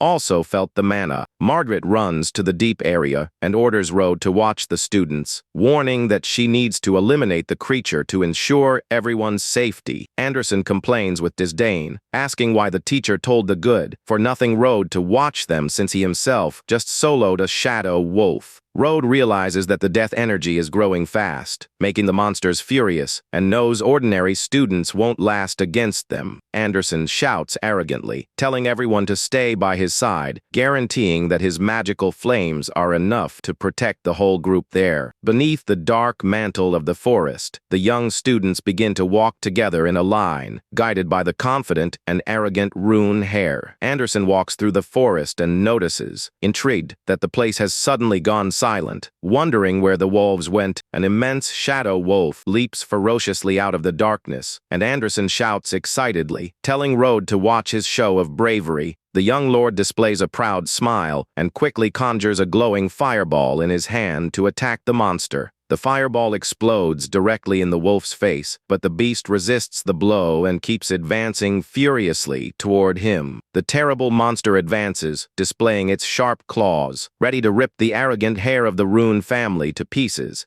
The beast leaps swiftly toward the desperate boy, who retreats terrified without managing to react in time to avoid the impact. Anderson screams in panic, not understanding why his fire spell, which used to solo the beasts, failed completely this time. The huge shadow wolf roars with fury, showing its sharp teeth and cornering the students in the middle of the dense forest. However, Road quickly appears in front of the rival and activates his power, generating intense blue flames to combat the giant beast. The concentrated attack hits the monster's chest full-on, neutralizing its violent onslaught in a spectacular and fast way. Anderson watches the scene perplexed and in a cold sweat, unable to believe that the good-for-nothing Road saved his life with such ease. The gigantic shadow wolf falls defeated to the forest floor, leaving the entire group of students open-mouthed at Road's power. Claire watches the scene shocked and asks, marveling at how Road could defeat with a single blow the wolf that almost killed Anderson. Anna sweats with dread upon realizing that the boy truly has absurd power and that he lied about the excuses for his survival. Road realizes that many monsters are approaching and decides that the only way to save everyone will be to summon his giant servant. The protagonist starts running toward the dark woods, and Claire screams in despair, begging him to come back because it is dangerous. Road steps into the dark mist and comes across dozens of fierce wolves with red eyes surrounding him from all sides of the clearing. Without showing fear, the young necromancer holds out his hand and conjures his greatest power, ordering his powerful servant to manifest there. The forest floor shakes violently as the colossal earth destroyer emerges from the shadows, answering his master's call. The boy positions himself and firmly orders his enormous skeletal monster to eliminate all the enraged wild beasts. In the yard, the terrible bone giant lets out a monstrous and frightening roar, setting off to attack the horde of shadow wolves right there. The creature crushes the ground with devastating force, generating an explosion of dirt and dust that sends the wolves flying through the air all at once. Upon feeling the rumble, Anderson and his friends tremble with fear upon recognizing the overwhelming power of the Earth Destroyer coming from the woods. Claire gets worried, while the envious Anna complains with a laugh that the good-for-nothing Road was certainly devoured by the monster in the forest. Anna grabs Anderson's arm, begging for protection, and the young lord, trembling with dread, merely stutters in agreement with the girl. Meanwhile, the immense skeletal servant keeps tearing the wild beasts apart with its giant, implacable bone claws. the Earth Destroyer stands victorious before the remainder of the frightened wolf band, imposing its monstrous presence in the clearing. Road notices that some wolves were not corrupted by the dark mana and calmly orders his giant to spare their lives there. Obeying the Necromancer's order, the gigantic creature turns its back on the beasts and begins to walk slowly back to the refuge. Suddenly, the sound of moving leaves catches the protagonist's attention, indicating that something dangerous is approaching the location now. In another part of the woods, Anna falls into despair and holds her terrified head upon noticing that the trail of destruction is approaching them. But she breaks into a relieved smile upon seeing that they are just shadow wolves fleeing frightened and not the terrifying skeletal giant. Anderson displays a brave smile and swears to the girls that his magical flames are more than enough to defeat the wolves there. Meanwhile, in the deep area, Professor Margaret concentrates her immense red energy on her staff, preparing her best spell. With an extremely focused and determined look, she aims toward the hidden monster, disposed to use all her strength to eliminate it. She unleashes a colossal column of red fire that tears through the dark forest sky, exploding directly against the terrifying creature. After the big explosion, the professor celebrates, exhausted upon seeing that the terrible monster boss was completely carbonized by her power. However, she notices a trail of dark mana on the monster's body and realizes worriedly that there is something terribly wrong in the deep forest. Margaret widens her eyes in complete shock upon hearing a sinister sound approaching her position in the middle of the dark forest. The echo of hoarse footsteps resounds through the dark and cold woods, increasing the tension as a mysterious figure begins to emerge in the mist. The horse's hoof steps into muddy water enveloped in blue flames, revealing the frightening nature of the creature that has just approached. It is the fearsome and legendary Death Knight, riding a skeletal horse glowing in blue and emanating immense dark mana. The dark creature wears heavy armor and wields a long spear, confirming it to be the resurrected warrior from the ancient forest tome. She trembles with dread upon feeling its power, estimating startled that the creature possesses the level of a destructive intermediate archmage. Margaret recognizes that her power level is inferior to the monster's, but swears she must stop it there to save her students' lives. She positions her staff glowing intensely in red, decided to use up to the last drop of her remaining mana on that final strike. With a desperate scream, the professor conjures her most destructive spell, summoning a colossal fire meteor from the forest sky. An immense column of red flames rises toward the clouds, concentrating all the destructive power of the professor's elemental magic. The colossal fire meteor falls relentlessly toward the Death Knight, who merely watches the attack without showing fear. The devastating impact generates a gigantic explosion that makes the ground shake for miles, illuminating the entire forest with red flames. Margaret adjusts her glasses, sweating with exhaustion, and asks panting if she really managed to defeat the powerful knight. But the monster cuts through the smoke with its gigantic spear imbued with dark mana, advancing toward her without hesitating. The magic instructor tries to retreat in a hurry, but the Death Knight's speed is overwhelming and implacable. In another part of the forest, Road praises the Earth Destroyer and uses his spell to recall the enormous skeletal monster. The protagonist suddenly falls silent and turns serious upon feeling an extremely dense, dark energy fluctuation coming from the woods. He looks in the direction of the dark mist and concludes, with a cold smile, that the true threat of the forest is coming to meet him. The Death Knight emerges before him, riding its bone mount glowing in mystic flames and emanating a lot of power. With a sovereign look, the protagonist warns coldly that he is the monarch of the dead and demands that the opponent kneel before him. But the creature unleashes a swift attack with its spear, generating a metallic crash at the start of the violent combat between them. The Death Knight charges furiously, unleashing fast and heavy strikes with its enormous spear covered by a dense blue energy. Road blocks the successive attacks with absolute precision, making the metallic sound of collision echo all across the dark forest. The clash of forces generates an explosion of dust and wind that clears a patch in the woods, showing the devastating trail of the combat. The protagonist evaluates the fight focused and perceives that the opponent possesses an amount of black mana that is incredibly dense and strong. a colossal spiral of dark energy begins to rise toward the clouds, catching the attention of all the nobles in the distance.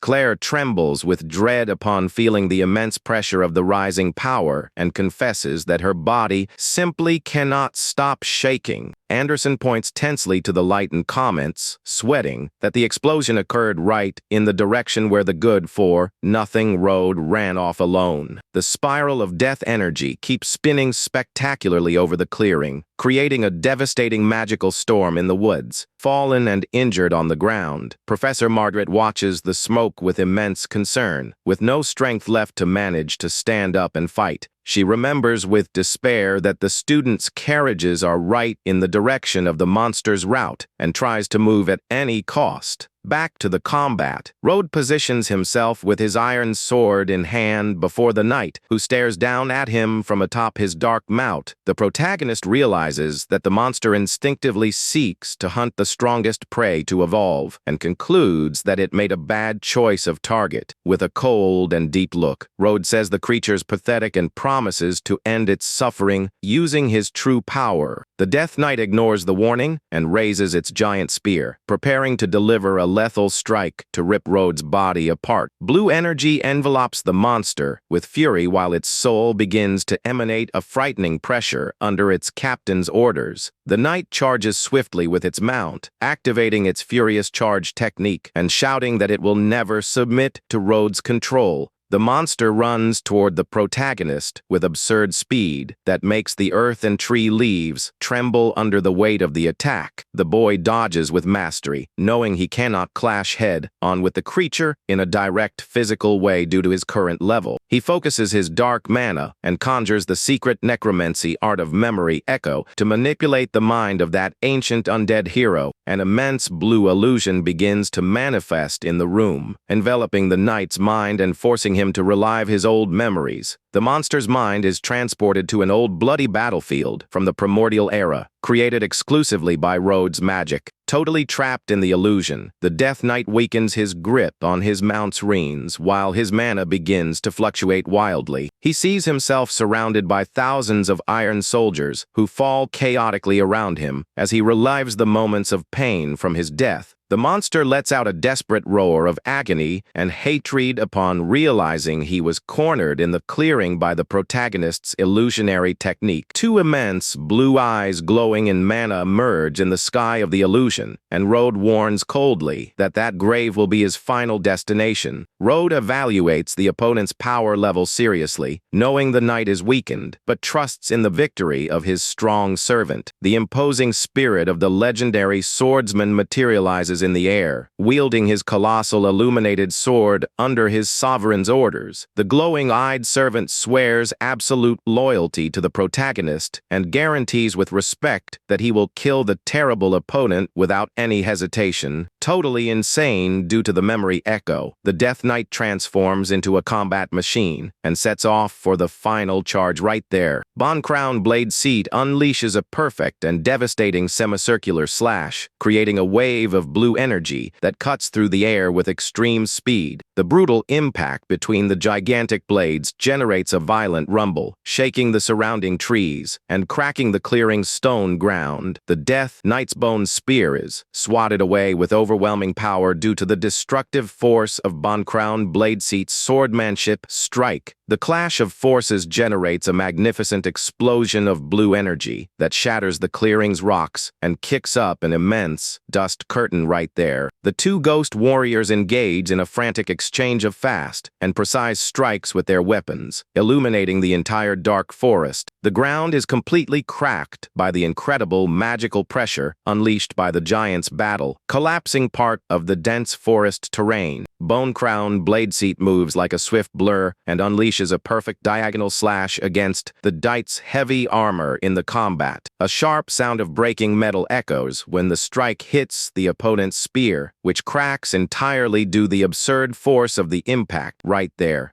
The Death Knight tries to defend himself by raising his arms, but realizes in despair that his weapon was rendered useless by the servant's fantastic swordsmanship. With a brutal downward movement, the skeletal hero strikes the opponent's chest, knocking him off his mount with immense force and violence. Fallen in a humiliating way on the ground, the knight accepts his defeat, recognizing with respect that he faced a far superior and powerful warrior. The defeated monster lets out a final roar of agony as its body begins to dissipate into pure blue mana under the command of Road Morris. The Death Knight screams furiously, ordering his opponent to die as he prepares a final blow with his dark energy. He delivers a devastating attack, cutting through the air at impressive speed and releasing a massive wave of purple power. The violent strike advances, destroying everything in its path and generating a huge shock wave that consumes the entire clearing. Facing the attack, the Phantom Servant remains completely calm and focused, ready to counterattack with mastery. He activates his powerful sword technique, creating a spinning shield of blue flames around his body. The collision of the two giant forces generates a catastrophic explosion that lights up the skies and cracks the forest floor. After the loud crash, the knight observes the smoke from atop his mount, believing he has won the combat. But the monster is soon surprised to realize that his adversary's body simply vanished from the spot without leaving a trace. In the blink of an eye, the blue, flamed hero appears right behind him on the mount, preparing the mercy strike. Without giving time for a reaction, the warrior advances with extreme speed to execute his definitive attack. He conjures his soul-piercing technique, delivering a piercing attack imbued with overwhelming mana. The strike cuts through the night, releasing a colossal beam of blue energy that tears through the monster's armor and body. The servant whispers the master has granted truth-death to the knight as the opponent begins to disintegrate. With a final crash, the powerful knight's body explodes into pieces, scattering energy fragments across the forest. The battle finally ends, leaving only a devastated clearing and small blue flames floating calmly through the air. The loyal swordsman kneels before Road and reports with deep respect that the terrible enemy has been defeated. Road appears, walking calmly through the woods, and congratulates his servant on the excellent job in the battle. The boy then reaches out his hand to collect the remains of the knight's weakened soul, which are now floating before him. With a serene gaze, he wishes that poor lost soul would finally rest in peace for all eternity and dispels it. Meanwhile, Professor Margaret walks hurriedly through the forest, following the tracks of destruction left behind. She thinks worriedly that she needs to stop the night, no matter what, to ensure the safety of all her students.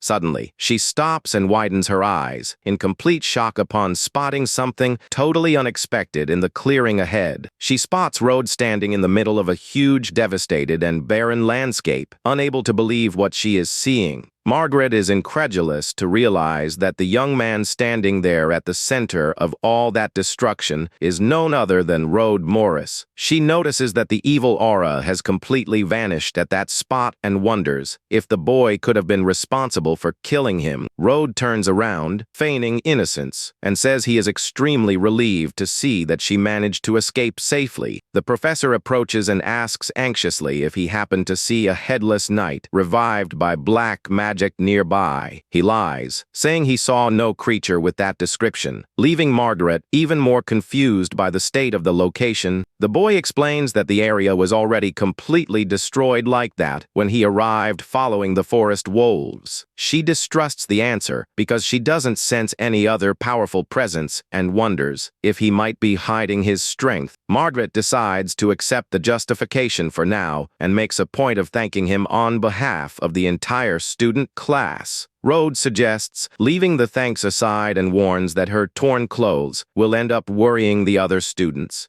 The professor looks at herself, embarrassed, and agrees that she cannot appear before the youths in that pitiful state. With that, she channels her light magic, concentrating a glowing energy to restore her torn garments on the spot. Now wearing her perfectly clean and recovered clothes, she turns with a smile to speak with the protagonist. But to her surprise, the boy simply disappeared from the spot in a mysterious way without her even noticing. Already far from there, Road advances through the shadows, confident that the traces of dark mana will guide him to the tome Kent mentioned. The boy is impressed to notice that the concentration of dark magic in that place is incredibly strong and frightening. He observes the entrance to a dark cave and concludes that this is the exact place where the undead knight was resurrected. Before him, a mystical rift overflowing with dense and frightening purple mist appears, blocking the deep passageway.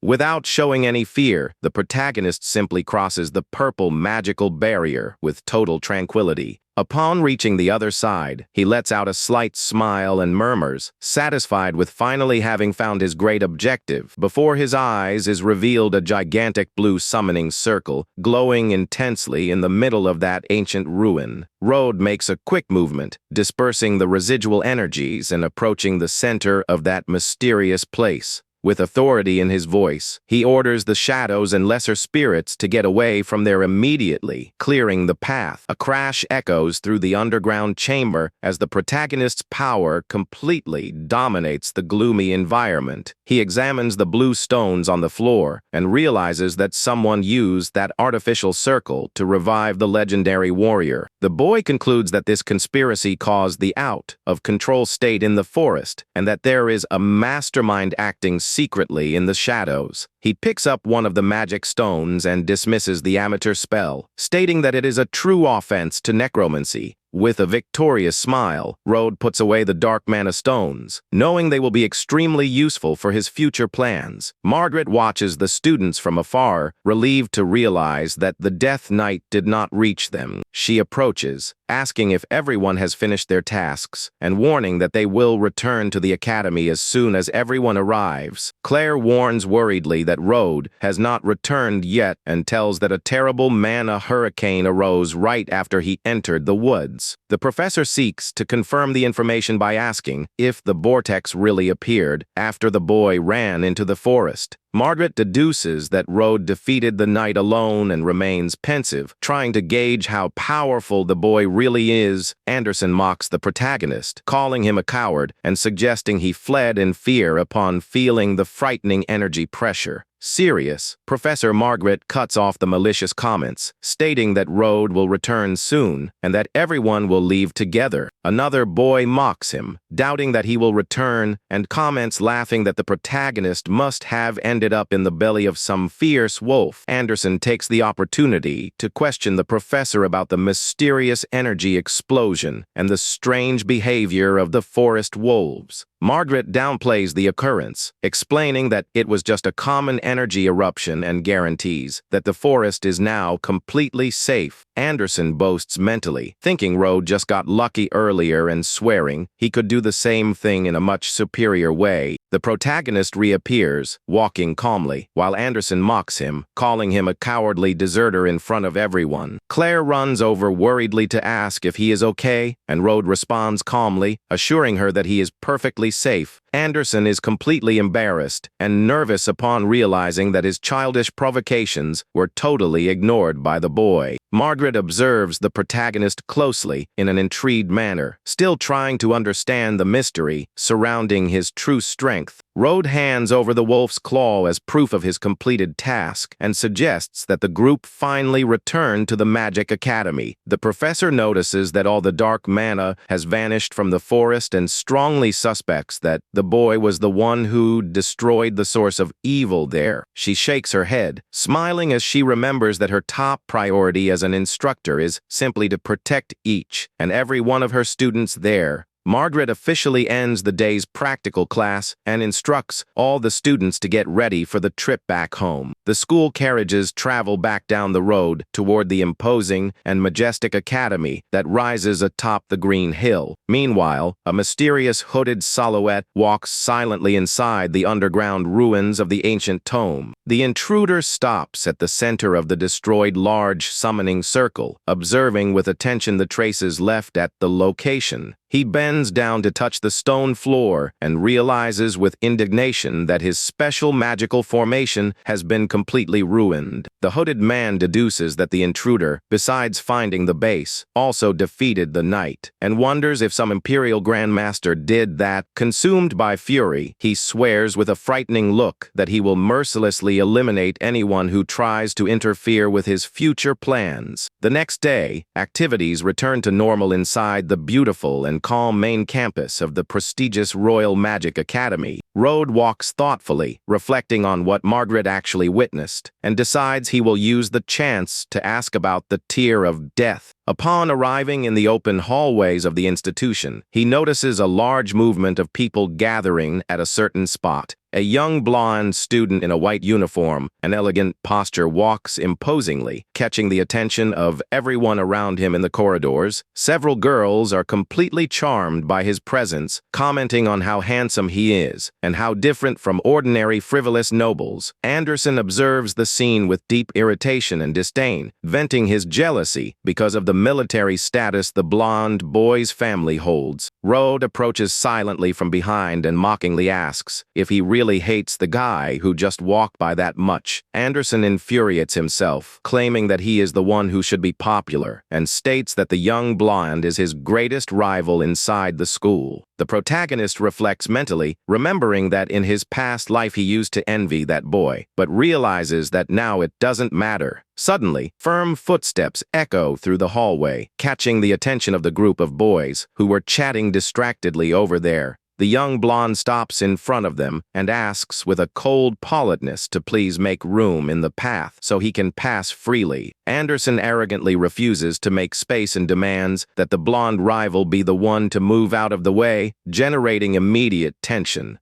The two stare at each other in an extremely tense and provocative way up close, with sparks almost coming from their looks of pure discontent. The other students observe the direct confrontation nervously, knowing that both noble families involved are incredibly influential. Professor Margaret appears holding her book and suggests with irony that they resolve their differences in today's physical combat practical class. Kaya immediately apologizes politely to the professor and decides to withdraw from the spot with his companions to avoid fights. Anderson provokes him one last time, setting up a score to settle for the practical class, and grumbles, calling the rival an arrogant show off. While everyone disperses, Rhodes seizes the opportunity to approach the professor, seeking to have a private conversation with her, already inside her private office. Margaret settles into her armchair and asks the protagonist what he wishes to discuss that is so important. The boy asks directly if he could receive an official waiver to miss this afternoon's physical combat class. With a shrewd smile, Margaret inquires if he wants to avoid trouble or if he is just trying to hide his real strength from the other peers. The protagonist is embarrassed by the instructor's spot on perception and sighs lightly, realizing he won't be able to fool her easily. She comments that he certainly has a second secret motive for seeking her out, and Rhodes admits sincerely that she is entirely right. The boy then gets straight to the point and questions her if she has ever heard of a legendary mystical item known as the Tier of Death. The professor confirms that she knows the Millennium Artifact and reveals that it is kept in the Academy Vault because no one can decipher its use.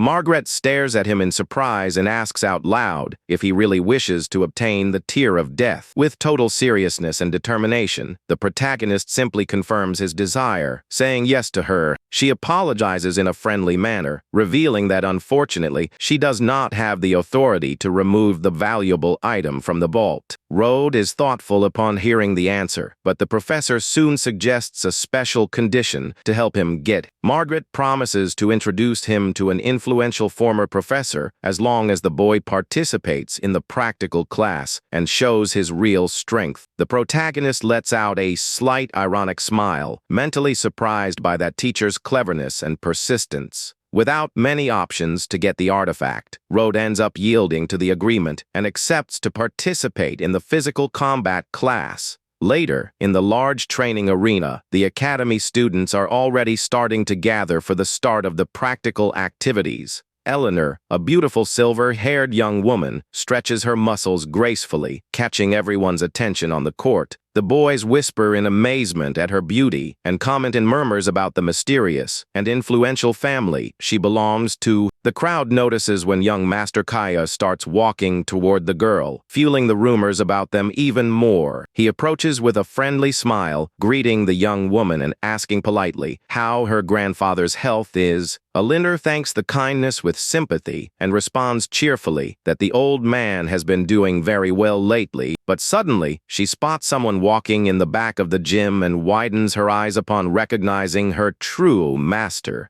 Without thinking twice, the girl completely ignores Kaya and turns radiantly to go talk to Rode, who has just arrived. Upon noticing her approach, Rode quickly puts his finger to his lips, making a discreet sign for her to keep a secret. The young woman immediately covers her mouth, startled, and obeys her master's silent command not to reveal his identity there. Kaya is completely in shock and has a gloomy expression upon realizing that he was simply brushed aside in front of everyone. He stares at Rode with deep indignation and jealousy, wondering who that insignificant boy could be for Eleanor to prefer him over others. A sudden crash echoes loudly through the training gym, catching the attention of all the students present. Anderson appears furious, shouting loudly that Kaya is going to pay dearly for all the humiliation he made him go through during that morning. Already irritated by the previous situation, Kaya cracks his knuckles, accepting the challenge, and warns that he is in a terrible mood today. Meanwhile, a shaved-headed bully student approaches Rode, provoking him with an offensive nickname from behind. The bully stares at him mockingly, remembering that the boy also got in Kaya's way, and threatens him, saying he is going to break him all up. At the same time, the crowd begins to gather enthusiastically upon noticing that Anderson and Kaya are about to start a physical duel.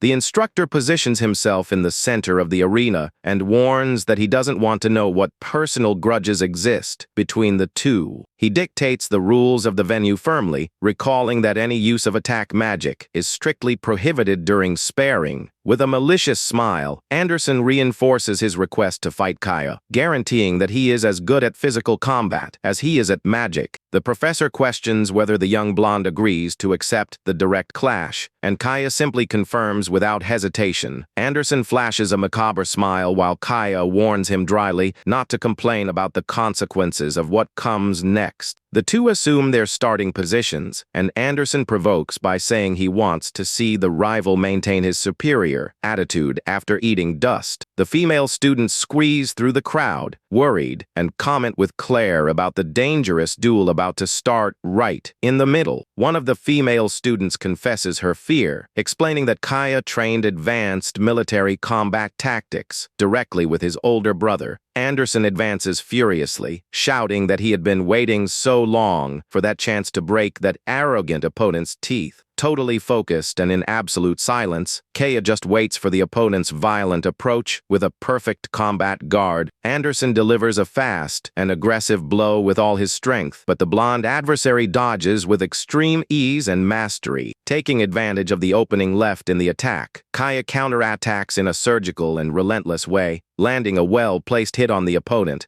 The violent impact generates a crash, throwing Anderson away until he collides brutally against the training arena floor. The female audience goes wild, celebrating the quick victory with enthusiastic shouts about how strong and amazing the young blonde is. One of the girls praises Kaya's beauty and silver, spoon background, labeling him a Prince Charming, while Claire just watches in silence. Kaya stands before the fallen opponent and warns coldly for him to give up once and for all for not being a match for his skills. He demands a formal apology in exchange for forgiving all the insolence and provocations made by Anderson up to that point. Feeling humiliated, Anderson spits on the floor furiously and shouts, refusing to accept defeat while trying to get back up at all costs. Desperate, he charges in a final reckless attack, throwing a messy punch in an attempt to hit the rival any way he can. Kaya stares at him with total contempt, stating that Anderson himself sought out that painful end and prepares to retaliate. With an overwhelming punch to the face, he knocks Anderson out once and for all, making him crash unconscious onto the arena with great impact. The entire audience of students falls into complete silence, widening their eyes in shock at the brutal and rapid outcome of that combat. Margaret watches everything from above in an analytical and serious manner, showing no type of surprise at Kaya's impressive strength. The bully takes the moment to intimidate Road, stating that soon the protagonist will be on his knees begging for mercy too. He cracks his fists with disdain, murmuring that even after reincarnating there are still arrogant fools who need to learn a good lesson there. The bully delivers a violent punch against Road, shouting a warning never to dare cross his path ever again. Road dodges easily, remembering that in his former life he solved everything with his army and rarely fought hand to hand. The boy ponders that this doesn't mean he hasn't mastered martial arts and concludes that he doesn't need effort to win. In the blink of an eye, the bully is knocked down to the floor, and Road looks down at him coldly, stating that he is no match for his strength. Kaya watches the scene and widens his eyes in extreme shock to see his ally defeated with such ease by Road. The bully's body collides brutally against the wooden floor of the arena, breaking the planks due to the immense impact of the blow. He slides unconscious across the arena, kicking up dust, and leaving all the students present in a complete state of disbelief. Kaya observes the defeated companion on the floor, and his expression becomes even more serious upon realizing the real danger before him. Professor Margaret watches everything very surprised and intrigued, confirming with her own eyes her suspicions about Road. In the distance, the girls comment, startled, wondering if it really was the mild-mannered Road who pulled off that absurd move. The protagonist remains in his combat stance, emanating an aura of unshakable authority that shocks everyone in the training arena. Mentally, the boy laments the occurrence, realizing that even holding back his strength, he ended up overdoing it due to the opponent's fragility. Kaya approaches his passed-out colleague to evaluate his health state and stands in complete silence with his pride wounded on the spot. He gets up, walking slowly toward the protagonist, and asks in a threatening way if his name is really Road. Kaya stares at him with hatred in his eyes, questioning whether it was really necessary to use so much extreme violence during a simple training session. Road counters calmly, stating that he controlled his power well and guarantees mockingly that the defeated boy will be perfectly fine. The protagonist points at the unconscious Anderson and says Kaya has no right to complain after what he did to the other colleague. Kaya is consumed by overwhelming fury, and his body begins to emanate a dense and frightening aura of pure dark energy right there. The female students panic, shouting that Road is in trouble for having provoked the most dangerous adversary in the Magic Academy. The other boys whisper, astonished at the audacity of the failed heir of the Morris family in defying the powerful Master Kaya. Eleanor covers her face, very distressed, but her real concern is whether her Master Road won't end up severely hurting the rival. Margaret watches everything with a smile on her face, thinking that this is the ideal chance to see Road's power in order to give him the item. Kaya's body trembles with hatred as he positions himself to attack, discharging all his repressed physical strength toward Road. The students comment enthusiastically upon noticing that Kaya will use his legendary secret military technique that destroys everything even without using mana. He prepares his special Iron Fist attack, concentrating an overwhelming, crushing force to deliver the lethal blow. The young blonde advances like a swift lightning bolt, proving that he didn't use even half of his real agility during his fight against Anderson. Seeing that the protagonist remains motionless without trying to dodge the blow, the spectators scream desperately, thinking he will die. Kaya's massive fist comes down with absurd speed against Road's face in a direct attack that seems impossible to stop. With a deafening crash, Road blocks the mortal attack, using only one of his hands in an extremely calm and secure manner. Kaya is left perplexed and speechless upon realizing that his rock-destroying punch was stopped effortlessly by the boy before him. With a violent and quick pull, the protagonist totally destabilizes his rival's posture, pushing him backward with ease. Kaya sweats cold with rage, remembering all the years of rigorous training, and refuses to accept that he is losing to a failure. Road reprimands the opponent, stating that if that blow had hit Anderson, the other boy would spend months lying on a stretcher. The students watch the scene incredulously, inventing excuses that Kaya must have held back his strength so as not to hurt the opponent.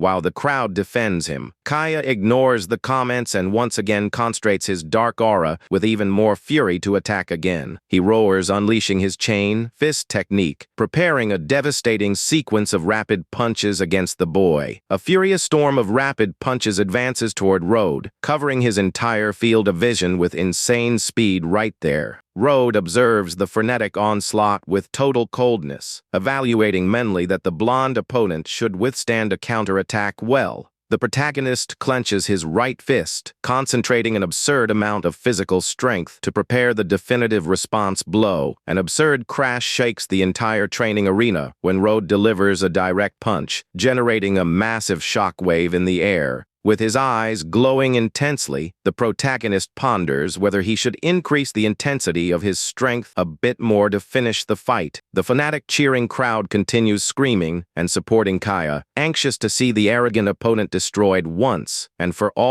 Right there, the protagonist's bare feet touch the floor with firmness and elegance as he assumes absolute control of that physical dispute. He pats his hand on his clothes, brushing off the dust with disdain, and calmly asks if that weak attack was all the opponent had. Kaya falls into complete panic upon seeing that the adversary came out totally unscathed after directly receiving the blow he trained for years to master. Road assumes his offensive stance and warns with an icy look that after taking so many punches, it is finally his turn to attack. Elinor covers her eyes in despair, anticipating the complete destruction her master will cause to the blonde adversary in the very next second. He laments having to abandon the discreet disguise, but knows he needs to do that to conquer the mystical tear artifact. The protagonist's fist moves at such an extreme speed that it cuts through the air, generating a devastating wind trail in the training arena. A colossal illusion of a demonic fist comes down with crushing power toward Kaya, completely swallowing his frightened figure right there. Kaya is left completely terrified up close upon seeing Road's massive fist coming straight at him with no chance of defense. The colossal impact of the punch generates a destructive wind wave that hurls Kaya's body violently backward into the arena.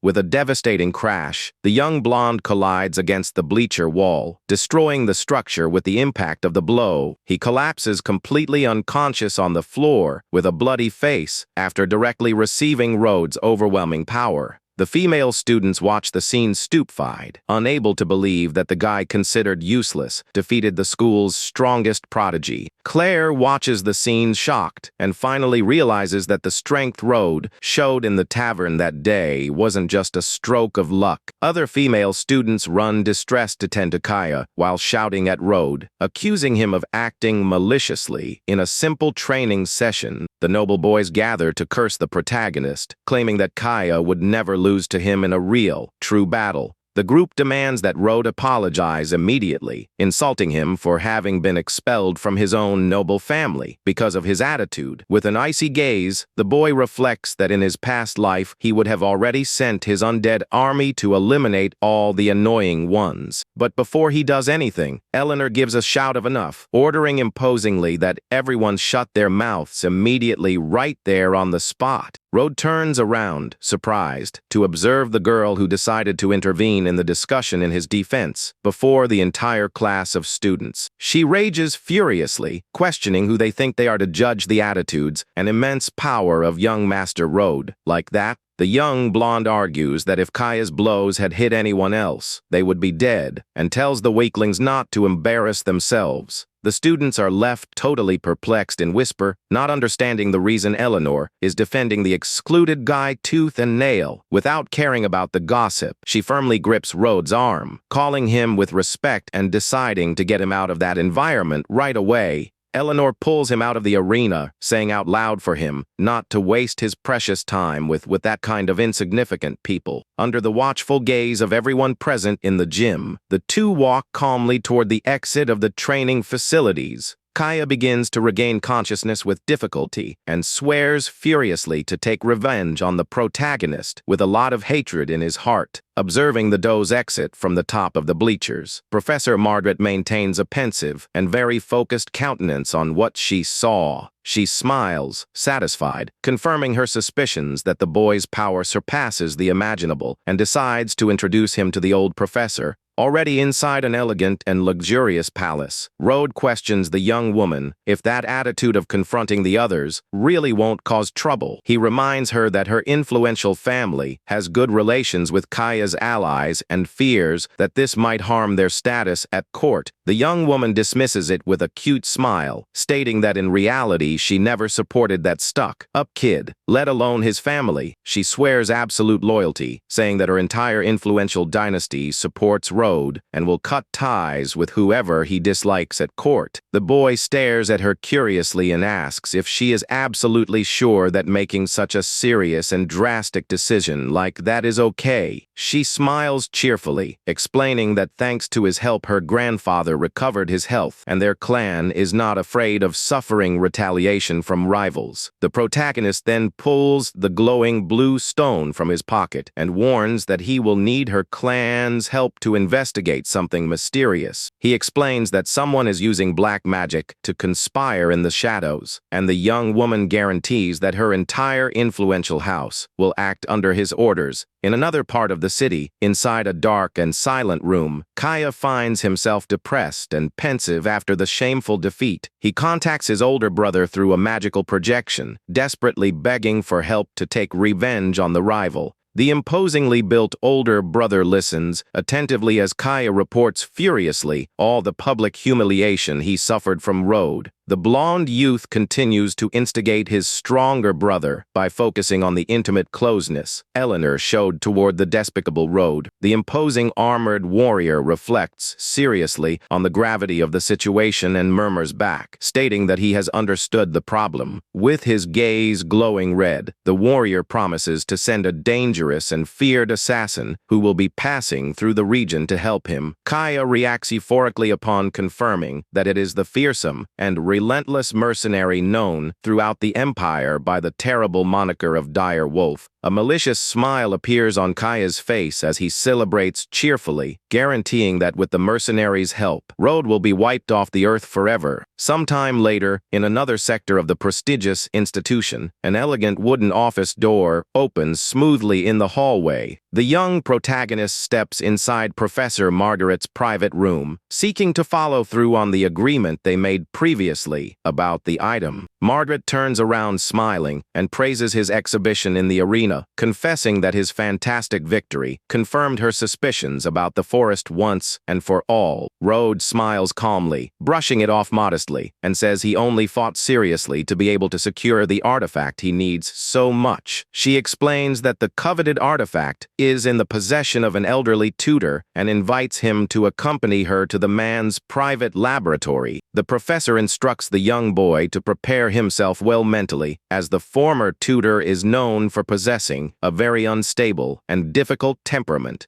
The two walk together through the interior of the old and imposing magic research center of the prestigious Royal Magic Academy. In the laboratory, an elderly scientist with round glasses calmly stirs a glowing cauldron containing a mysterious and dense greenish potion. Margaret introduces Rode with pride, but the tutor grumbles angrily, asking them not to come and disturb his important activity right now. The instructor whispers to the boy, confirming that the coveted artifact he desires is under the custody and protection of that eccentric old man. She compliments by saying that it will be up solely to Rode to convince the stubborn professor to hand over the artifact, and the boy thanks her for the opportunity. Upon examining the complex magical circuits drawn on the stone table, the boy deduces that the scientist is trying to perform resurrection spells. Focused on his task, the eccentric professor pours the glowing green potion directly over the inert animal's body atop the altar. Experienced Professor Gustav watches the altar closely, waiting to see the first signs of life in his test subject. Suddenly, the cauldron explodes, releasing an intense and violent burst of green smoke and sparks across the room. Margaret cries out in fright for the professor as she watches a large crack of unstable energy spread dangerously across the altar. He laments his latest failure in frustration, unable to understand why the vital energy described in the ancient texts did not stabilize the test subject. The female teacher thinks Gustav is totally obsessed with resurrection, but his advanced studies of the soul remain stalled right there. Rode reflects that this world's understanding of souls is far too superficial, preventing them from creating true, high-level necromancers. Gustav picks up one of the vials thoughtfully, pondering whether the crucial mistake was putting too little of the magical potion into the formula, or perhaps the greenish potion contained too little vital energy to manage to reanimate the body of the inert animal resting atop the circle. Another violent explosion of green smoke bursts through the windows of the imposing research tower, startling everyone around the area. Rode realizes that trying to use vital energy to reanimate the dead is a terrible mistake, because the two opposing forces simply cancel each other out entirely. The elderly man shouts furiously at the repeated failure, unable to understand why the exact instructions from the ancient books failed once again. Young Rode decides to intervene in the situation and calmly suggests that the professor stop using potions packed with pure vital energy on the test subject. The older man gets annoyed by the newcomer's audacity and warns harshly that the fact Margaret praised him does not give him the right to offer opinions. He asks with disdain what a young novice who has never studied basic soul theory could possibly understand about resurrection magic. The stubborn professor turns his back, ordering them out of there immediately so he can continue his scientific research without distractions. Rode explains seriously that injecting vital energy into a dead being is like injecting poison, preventing the soul from managing to stabilize in the body. Gustav flies into a rage upon hearing that, arguing that he used the miraculous water from the fountain of life, and accuses him of arrogance for calling it poison. Rode explains that to deal with death, one must focus on the essence of the dead, and suggests that he add ancient graveyard dirt to the rune circle.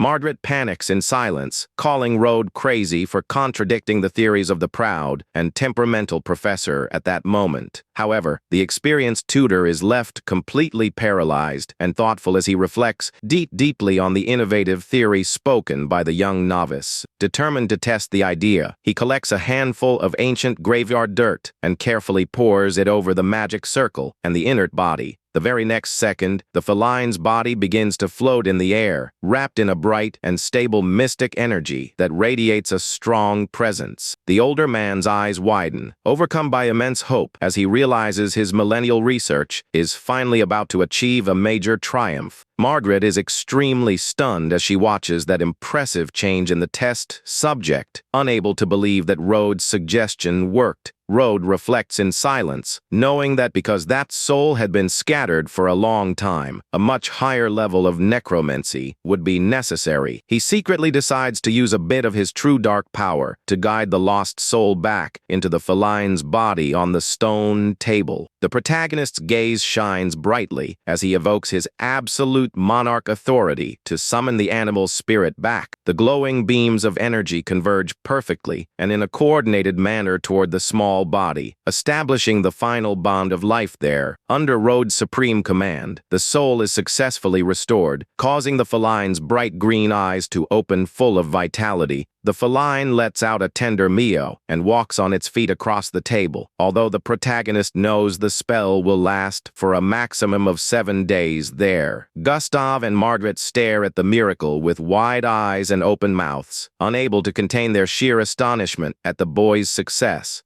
Overcome by immense euphoria, the professor grabs the young man by the shoulders, desperately begging to know his name, and where he learned that Margaret recovers from the shock and officially introduces the boy with a huge, victorious smile plastered across her face at that moment. The older man exclaims with emotion that Rode has accomplished something revolutionary and declares him a true genius who will change the course of all magic in the Empire. Margaret is left extremely dumbfounded and shocked to see the legendary tutor praise the young student so enthusiastically and warmly. The older man begs to know what else he knows, while Rode evades him with modesty, claiming only to see the afterlife in a different way. Gustav suddenly remembers the real reason for their visit and mentions that Margaret had spoken of the boy's interest in the tier of death. Without any hesitation, the experienced professor pulls the very handsome, glowing amulet containing the coveted blue artifact from his pocket and displays it to Rode. He offers the valuable pendant to the protagonist, provided that the young boy agrees to fulfill a single, simple special condition for him right there. The tutor extends his hand, handing over the item, and reveals that his sole and greatest wish is for Rode to officially become his research assistant. He promises to obtain even rarer materials and states enthusiastically that together the two of them will rewrite the entire history of the realm's great mages. Rode smiles with mental satisfaction upon realizing that having access to such valuable and rare materials for free will be an incredibly useful bonus right there. Margaret protests, reminding him that Rode is a novice, but Gustav tells her to shut up, claiming she lacks the intelligence required for the position. The female teacher grows extremely furious at Gustav's harsh words, while Rode merely watches the comical argument awkwardly from there.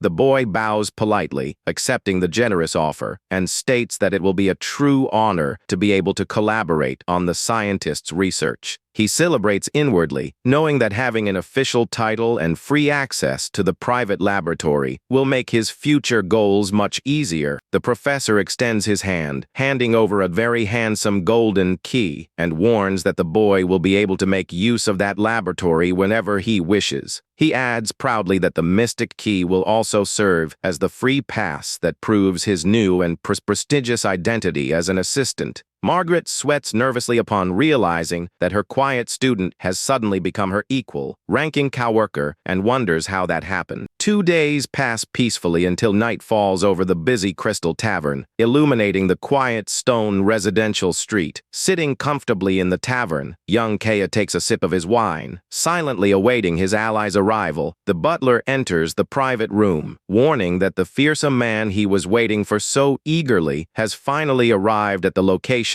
The door opens, revealing the imposing and shadowy silhouette of the dangerous mercenary, who steps into the room with calm strides. That right there is Rennie, the professional assassin, known by the nickname Terrible Wolf and famous for his extreme coldness and precision. Kaya stands up and greets him with great enthusiasm, praising the grand fame the mercenary carries across the entire realm. Rennie interrupts the compliments with disdain, telling the boy to get straight to the point and state quickly who he wants eliminated. Kaya grows deeply irritated by the assassin's arrogant attitude and lack of respect, but swallows his wounded pride on the spot. He hands over a plentiful pouch containing the deposit in gold coins and promises to give the rest of the payment as soon as the target is dead. Kaya displays the file with Rode's portrait, explaining that the target is merely a useless guy from a decaying noble family at the academy. The mercenary tosses the paper aside, letting out an ironic laugh, finding it absurd to be hired to kill just a simple student. He looks seriously with his glowing red eye and warns with contempt that he has no time to waste on childish games in the city. Kaya tries to convince him by explaining that the boy allied himself with the heiress of the Ashblade clan, and reinforces that this is also an order from his brother. Upon hearing the mention of the Ashblade clan, Rennie's expression changes completely, showing that he has grasped the true gravity of the mission. The assassin agrees to carry out the job because it is a request from his brother, but demands a final payment of 5,000 gold coins for the task. Kaya agrees immediately to the new demand, shouting furiously that he will pay any amount as long as Rode is killed soon. He asks for absolute discretion so as not to involve his family, and Rennie guarantees that the assassin's code of ethics prevents revealing the client. The terrible wolf flashes a scary smile and states with extreme arrogance that his success rate on missions is always absolute. With an icy look, Kaya celebrates mentally, declaring that that cold night will be the last and final night of life for his hated rival. Later, the dangerous assassin hides in the shadows of a building's rooftop, coldly watching the deserted street where the target will pass. With a scary red mask covering his face, the terrible wolf prepares to act following the information from his employer. He watches the dark alleyway, knowing that is the exact path the young student usually takes daily to return home. Road appears walking calmly through the alley while the assassin smiles victoriously from above, already picturing his fat reward in gold. The protagonist walks thoughtfully, remembering the exhausting resurrection research that prevented him from using the new item on his servant Blady seat. However, he stops walking and raises his gaze coldly upon realizing that there is a hostile and dangerous presence stalking him from the top of the buildings. Road notices that the intruder does not even hide his murderous intent and estimates that his strength easily surpasses Margaret's abilities. A red, devastating trail cuts through the air at high speed, coming from above toward the protagonist to execute him in silence. Road dodges effortlessly and wonders if that mysterious assassin could be the owner of the magic circle he destroyed in the ancient tongue. The boy stretches in a mocking fashion and decides the best way to resolve the question will be simply to ask the rival directly. The mercenary approaches, brandishing his sharp dagger, and mocks him, asking if that dark alley is the spot chosen for his grave. The protagonist glares at him with an icy and frightening look, radiating a blue energy that makes the atmosphere of the place change drastically. Upon noticing that crushing and terrifying pressure, the terrible wolf widens his eyes, overcome by a brief moment of unconscious panic. Overcome by the anger of the mockery, the assassin rushes forward swiftly, unleashing his ultimate attack against the figure of the young man standing in front. He executes his special shadow assassination technique, delivering a sweeping red energy slash straight to the neck. A violent metallic sound echoes through the alley, followed by the sound of fresh blood droplets, splashing continuously on the stone floor there. Road catches the sharp blade directly with his bare hand and demands to know with a scary look who the mastermind behind that assassination attempt was. The assassin panics upon seeing that his most powerful lethal attack of a lifetime was stopped with extreme ease by the boy's hand. With a quick and abrupt movement, the mercenary's weapon is thrown far away, breaking his attack bond definitively in the contest. The terrible wolf retreats in fright, falling to the ground while Road corners him in a sovereign manner, maintaining absolute dominance over the situation there. The assassin realizes he has faced an adversary infinitely superior to him and concludes in despair that his only way out there is to flee from the spot. Rennie turns into a dark mist and tries to escape at high speed through the shadows under the watchful and icy eyes of the protagonist. Road merely watches him flee calmly and warns coldly that he possesses countless very efficient ways to make him confess the truth. Mystic chains of blue energy begin to spread at high speed through the alley, tracking the exact path the mercenary ran. Suddenly, the powerful ghost servant Blade Seed emerges from the shadows, completely blocking the assassin's escape route in the dead-end alley. The mercenary retreats in terror upon coming face to face with the imposing skeletal figure of blue flames that blocks his passage there.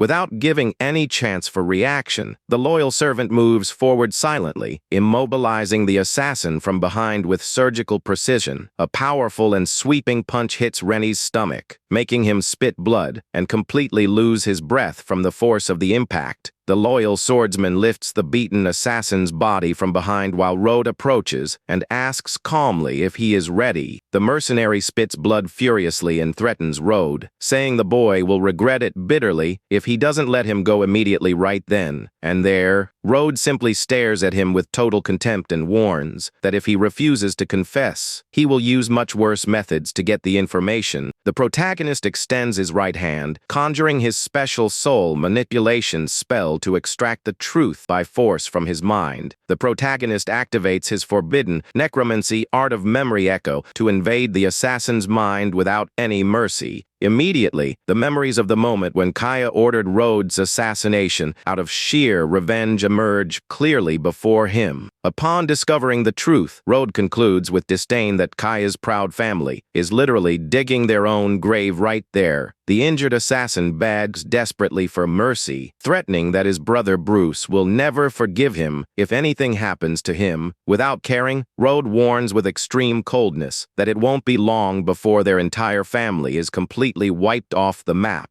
The boy flashes a scary smile, decreeing that the soul of that strong assassin will serve as a perfect feast for his servants. A colossal skeletal dragon of blue flames emerges from the ground under the protagonist's supreme command, generating a loud rumble in the alleyway. The assassin screams in absolute despair, failing to understand what kind of monstrous and colossal creature is about to swallow him right there. A small skeletal monster runs agilely, carrying the defeated man's remains back into the shadows under his orders. The mercenary's soul is devoured once, and for all amidst a reddish flash, leaving the alley once again in total, icy silence. He reflects that the rival dynasty is very influential in the north and decides to wait for the exact moment before dealing his final blow of revenge. Meanwhile, inside the luxurious Crystal Tavern, Kaya drinks his wine happily, celebrating the mission's success in advance. He smiles mischievously, imagining that by this hour the despicable Rode must have been definitely eliminated from his path. The blonde youth orders the butler to distribute invitations to the entire class, celebrating his great and definitive victory with a big party. The next day, Kaya's golden invitations begin to be delivered to the students, marking the start of the celebrations at the academy. Eleanor watches the invitation intrigued, unable to understand Kaya's motives for suddenly deciding to throw a luxurious party at his family's house. She distracts herself from her thoughts upon noticing the approach of Rode, who walks calmly and casually toward her meeting spot there. The young woman breaks into a huge, radiant smile on her face as she greets her dear master, who has just arrived to talk with her in the room. He notices her worried expression and questions whether all that sudden restlessness is due to the invitation envelope in her hands. She displays the letter, explaining that Kaya decided to throw a big party for the whole class for some mysterious reason unknown to her. The boy analyzes the situation while the young woman confesses with contempt that she cannot stand Kaya and has zero interest in attending the event. With a slight, knowing smile on his face, Rode suggests that she attend anyway, as he already guesses the real reason for the celebration. Eleanor walks beside him and points out with surprise that Kaya didn't bother to send an invitation to Rode due to their disagreements. The young woman deduces that the exclusion was motivated by the earlier beating and criticizes the extreme childishness and lack of noble posture of the rival guy. That very night, carriages begin arriving, bringing noble guests to the imposing and illuminated facade of Kaya's mansion. The strict security guard at the entrance warns firmly that only guests carrying official invitations will be allowed into the hall. Eleanor hands over the official envelope, announcing her name out loud, and introduces Rode as her special companion for the banquet. The staff member grows completely nervous and hesitant upon recognizing the influential young woman, but noticing the presence of the unwanted gray-haired guy. The other guard approaches in a rush, whispering discreet advice into his colleague's ear to avoid causing any kind of commotion there. With no options, they wave them through, welcoming Eleanor with a forced smile, and also allowing the entry of her young companion. Rode thanks her cleverness for getting him inside the party, and the girl apologizes cheerfully for the trouble caused at the entrance there. The imposing double gold door opens, revealing the entrance to the immense and luxurious main banquet hall of the clan's palace. In the dressing room, the young man fixes himself before the mirror, while his henchman expresses concern over the fact that the assassin Rennie has not returned. The henchman hesitates and asks apprehensively if there is a real possibility that the fearsome mercenary failed to eliminate Rode. Kaya shouts furiously, telling him to shut up, and rants that the terrible wolf is a legendary assassin incapable of failing at a simple job. He hurries out, ordering them to leave the rest of the payment in gold coins ready, because the mercenary should return at any moment. The main hall is packed with high society noble guests drinking and talking under the light of immense crystal chandeliers. Kaya flashes a greedy smile, thinking that without the rival in his way, he will manage to marry Eleanor and inherit all the fortune of her dynasty. In the middle of the hall, the female guests debate curiously about the real reason for the party and conclude that something extremely grand must have happened. Eleanor appears dazzling in her very handsome blue party dress, catching the attention of everyone present in the luxurious banquet hall. Upon spotting her, Kaya breaks into a wide smile from ear to ear and decides to approach immediately to court the heiress of the rival dynasty. The host approaches in an elegant manner, extending a glass of wine, and cordially invites her to toast that special night with him. Without the slightest interest, the young woman glares at him with total boredom and politely rejects the invitation, stating that she must refuse his drink there.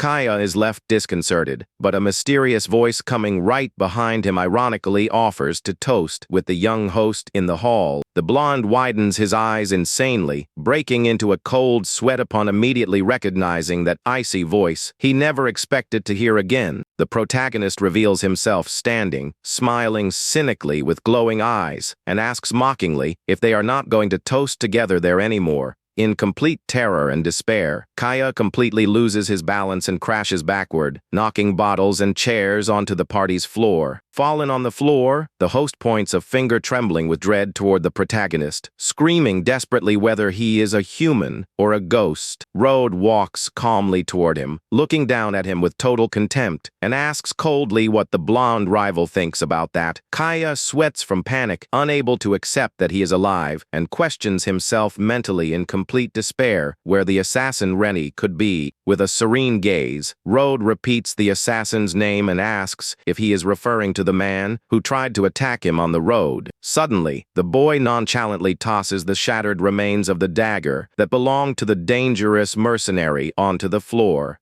Kaya collapses in terror upon recognizing Rennie's weaponry and realizes in despair that the legendary assassin indeed failed the mission. The blonde youth screams in complete despair and panic, demanding to know what Rode actually did to the ruthless hired mercenary. Rode simply stares at him in a silent and frightening manner, radiating a dense and threatening dark mist of pure mystic power. Eleanor remembers the mentioned name and comments with fright that the assassin known as Terrible Wolf is very famous in the Empire. With an icy look of hatred, Eleanor authoritatively demands that Kaya explain right there what his real connection to that assassin is. Totally terrified, Kaya tries to dodge the question, stammering desperately that it is all a terrible and regrettable misunderstanding. Eleanor retorts with extreme disgust, asking if he really thinks she will believe he didn't hire the assassin to kill Rode. The blonde youth desperately tries to hold her hand, swearing he can explain what happened and swearing that all the blame for the conflict lies with Rode.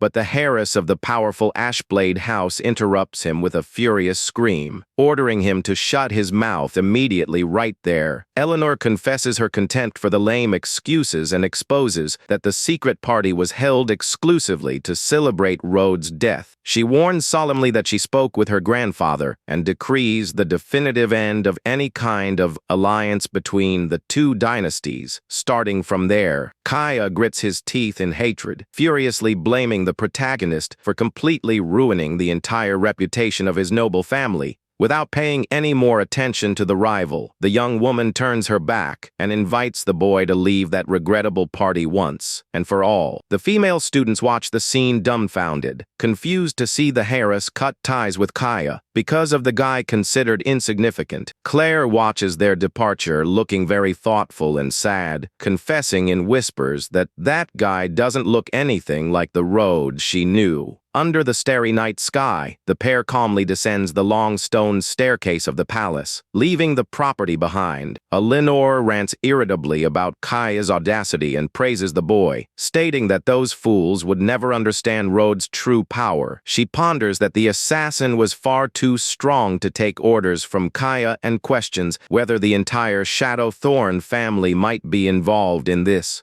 Rode agrees and warns that her clan was also a target of the conspiracy and that his own intervention ended up ruining the rivals' plan. The young woman is infuriated upon realizing that the rivals tried to take advantage of her grandfather's illness to confiscate her clan's possessions. Eleanor smiles brightly, remembering that thanks to Rode her grandfather recovered, and guarantees that her entire dynasty will act under his orders. The young necromancer assumes a deeply serious and focused expression as he makes the decision to act definitively against the rivals. With his eyes glowing intensely in blue, Rode orders coldly for the entire Shadowthorn family to be completely wiped off the map. Meanwhile, the darkness of the night covers the gigantic and imposing residential property belonging to the proud Shadowthorn family. Inside his private room, Kaya's older brother holds the communication talisman, which begins to crack in a mysterious way. Through the audio channel, Kaya reports in tears that the assassin Rennie failed the mission and that Rhodes showed up alive and very strong at the party. Bruce is extremely shocked and rants that it is impossible for the mercenary to have failed since he himself chose the warrior for the job. Desperate, Kaya screams that the powerful Ashblade family broke the alliance definitively and blames the rival for ruining all the plans. The imposing armored warrior takes a deep breath, holding back his fury, and warns dryly that he will return immediately to resolve the impasse. Kaya widens his eyes, overcome by a huge surge of hope upon confirming that his strongest brother will finally return to the city. A sadistic and insane smirk reappears on the boy's face, who celebrates knowing that this time Rode won't have any chance of escaping alive. 2 days pass quickly until the sunlight shines over the beautiful scientific research tower of the renowned Royal Institution. Inside his private laboratory, Rode fiddles with his potions thoughtfully, wondering why Kaya remains so quiet after the clash. The boy reasons, knowing very well that the blonde rival would never accept humiliation quietly, and wonders what he is planning there. Suddenly, eccentric Professor Gustav interrupts them with enthusiasm and orders harshly that the two of them prepare for a quick trip. The older man explains that he consumed almost all of his stocks of rare ingredients in his research and warns that they need to go shopping at the market. Rode recalls that mysterious mystic trade market is extremely exclusive, demanding a high level of power or status to enter. Mardred explains that, since the boy is now the tutor's assistant, he will accompany them and points out that will be a great chance to learn. The protagonist is intrigued, admitting mentally that he hadn't even suspected the existence of that mystic market in the north in his past life. The school carriage travels at high speed along the stone roads toward the large and busy commercial city neighboring the area. They finally arrive at the beautiful and populous merchant city of Nate, known as the biggest convergence point for merchants in the entire region. The trio walks through the crowded streets, while the female teacher explains that the place attracts mages from all over the continent in search of rare artifacts.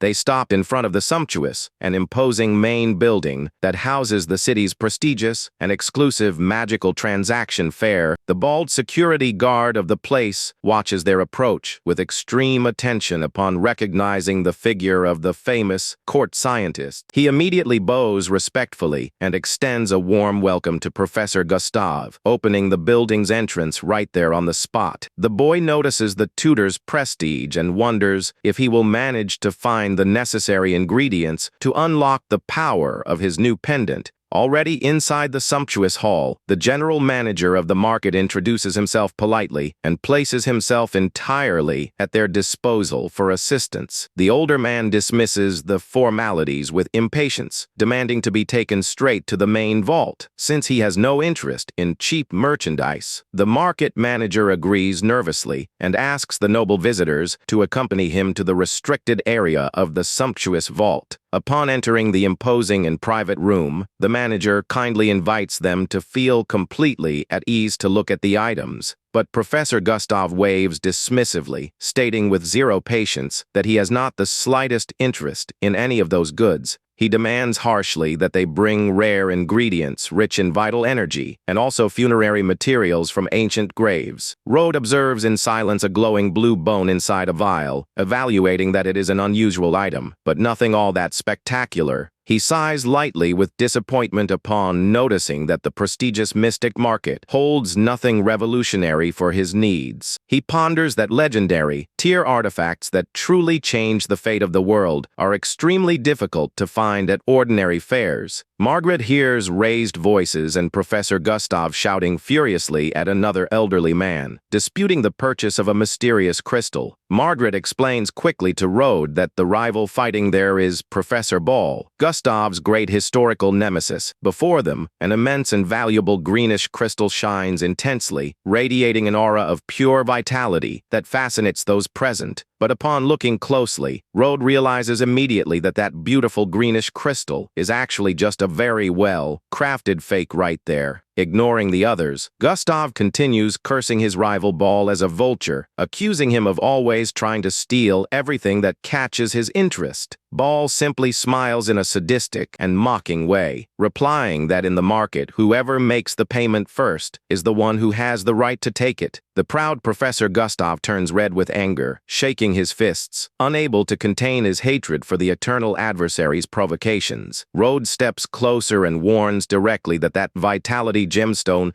is nothing more than an ordinary wind or disguised on the table. The older man startles in surprise at the unexpected revelation and asks seriously whether his assistant is absolutely certain of that. The protagonist stares at him with total conviction and firmness, confirming with a focused look that the item is indeed a low-cost fake. Gustav changes his posture with malice, thinking that if it's trash, the rival will be spending a fortune in gold coins out of pure foolishness on his part. The older man then turns to the manager, demanding firmly that he tell everyone officially who the greenish ore belongs to. Totally pressured, the manager stammers while sweating coldly, stating that according to house rules, the product belongs to the first person who completes the payment. Ball celebrates by lifting the payment receipt, laughing out loud and mocking that the valuable supposed life crystal now belongs solely to him. But to everyone's total surprise, Professor Gustav starts laughing hysterically and mockingly, revealing himself to be extremely joyful right there. The rival and the staff member are left completely clueless, watching the older man's comical and unexpected reaction with total distrust.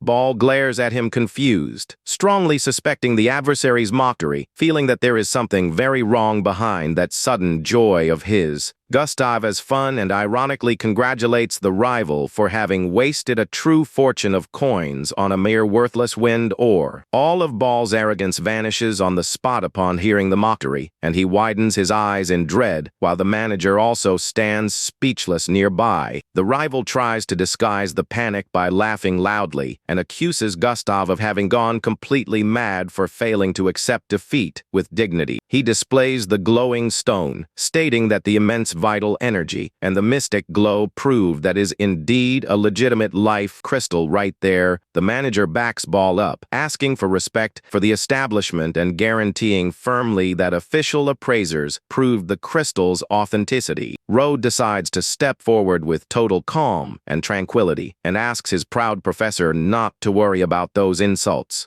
The young assistant states with total authority in his voice that the stone in the rival's hands is undeniably just a very common wind ore. The faces of Ball and the manager cover with deep hatred and fury at the boy's audacity in maintaining that outrageous accusation of fraud. The old rival glares at him with extreme hostility in his eyes, demanding to know with heavy contempt who he thinks he is to speak with such authority. The manager warns the boy harshly to moderate his tone, reminding him that accompanying the professor does not give him the right to defame the house's honesty. Gustav explodes in defense of Rode, declaring that his assistant's skills and knowledge surpass even his own capabilities. Ball scoffs with contempt, mocking that the once brilliant rival must have gone senile for having appointed a simple student as his main helper. He holds out the glowing green gem, challenging the boy to prove his supposed ridiculous accusation and explain where the immense aura of vitality comes from. The precious stone glows intensely at the tip of the rival's fingers, scattering lovely, sparkling residues of greenish vital energy through the air. Rode explains that the gem possesses an elven illusion spell to simulate the vital aura, and says that simply draining that force will reveal the fake. The protagonist instructs the manager to bring some ancient graveyard dirt, explaining that it will consume the spell, revealing the true item. Totally disconcerted and sweating from nervousness, the staff member confirms they have the ingredient and quickly orders a pot of it to be brought.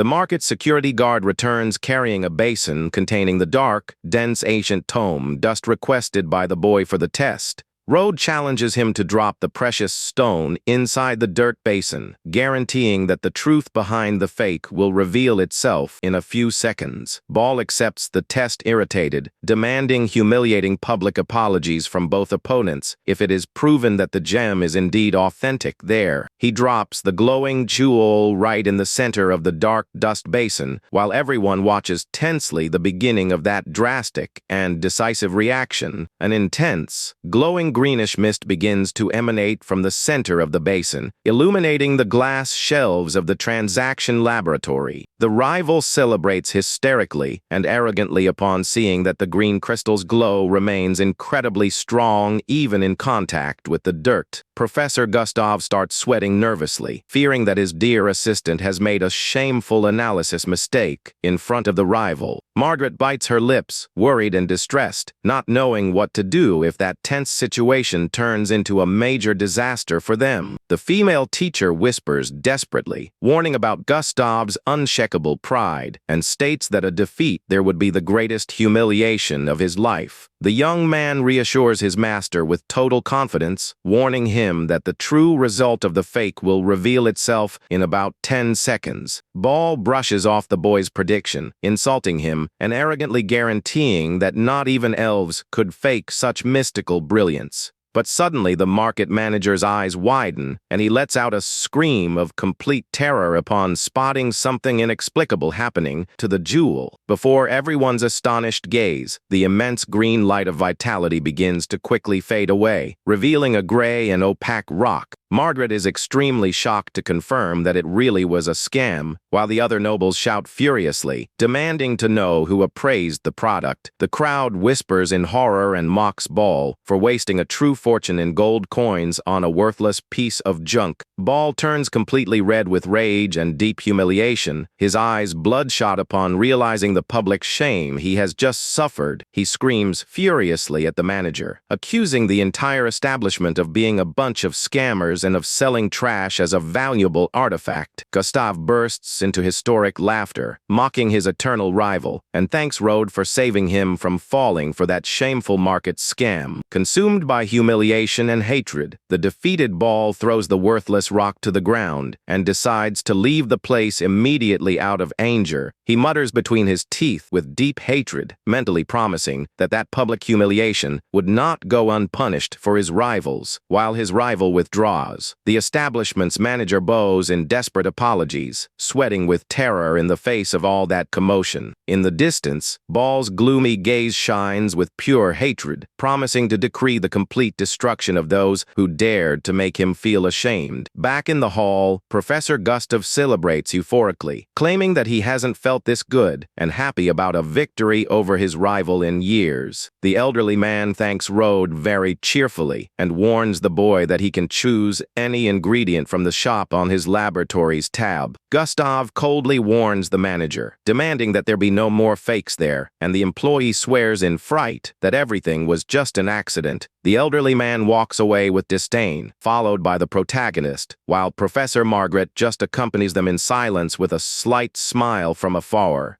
The manager watches Rode from afar, scared and intrigued, wondering where a young novice capable of surpassing all his appraisers came from. As they walk away, a mysterious and gloomy figure wearing an exotic armor watches them discreetly from a dark corner of the room. The trickster whispers furiously upon noticing that the boy has ruined his lucrative counterfeiting business and swears that Rode will have to pay with his life. With his eyes shining with malice, the villain plans to use Professor Ball's hatred as the perfect tool to eliminate the protagonist. From there, Ball hurries down the commercial building's staircase with heavy steps and stomping hard under the sunlight illuminating the city square. The elderly man walks away muttering furiously, unable to digest that his rival Gustav managed to find such a perceptive and attentive assistant. Besides losing a fortune in gold, he bitterly laments that a mere student caused him the biggest and most shameful humiliation of his life. Suddenly, the armored mercenary who was spying on them approaches the elderly man on the street, calling him by name and making Ball look back very confused. The warrior with a metallic helmet positions himself firmly in front of him, revealing himself to be one of the employees who works in the market security and commerce. Ball rants angrily, demanding that if he is to receive fair compensation for the fraud, they should send one of the establishment's general directors. The mercenary asks for calm with falsehood, guaranteeing that management was also extremely surprised by the case and has already opened a rigorous investigation. He lies in whispers, inventing the rumor that the appraiser of the fake gem had been secretly meeting with the young Road over the past few days. Professor Ball's eyes widen, and he lets out a scream seized by an immense and uncontrollable wrath upon hearing the terrible suspicion of a setup there. He questions with clenched fists whether the mercenary is suggesting that the whole situation was an ambush orchestrated exclusively to rob him. The villain plays it off with a fake smile, claiming to be just a humble employee who decided to share the gossip out of pure respect for him. He instigates Ball by pointing out how strange it is for the young Road to be so sure about the fake, considering that the elven spell fooled even the most experienced mage. Faced with all that false evidence, the elderly man lowers his head and starts to laugh in a dark and completely psychotic way in the middle of the street. The professor concludes with hatred that Road helped with the fraud and swears that his rival Gustav used the boy to pull off the lowest scam of his life. He focuses his freezing gaze on the disguised guard and directly questions what his real objective was in telling him that information. The villain replies by claiming that if the cheating story spreads, the exclusive commerce of the entire Nate Fair will suffer serious damage in the area. The elderly man flashes a smile of pure malice and concludes with satisfaction that both of them share the exact same and definitive common interest there. The trickster agrees in silence, sporting an evil smile knowing that his manipulation plan against Road worked out perfectly. Ball walks away with firm steps and mentally swears that Gustav and his young assistant will pay very dearly for that public shame. With his eyes shining with pure hatred, he swears to make both rivals feel firsthand the terrible fury of anyone who dares to defy his mystical authority.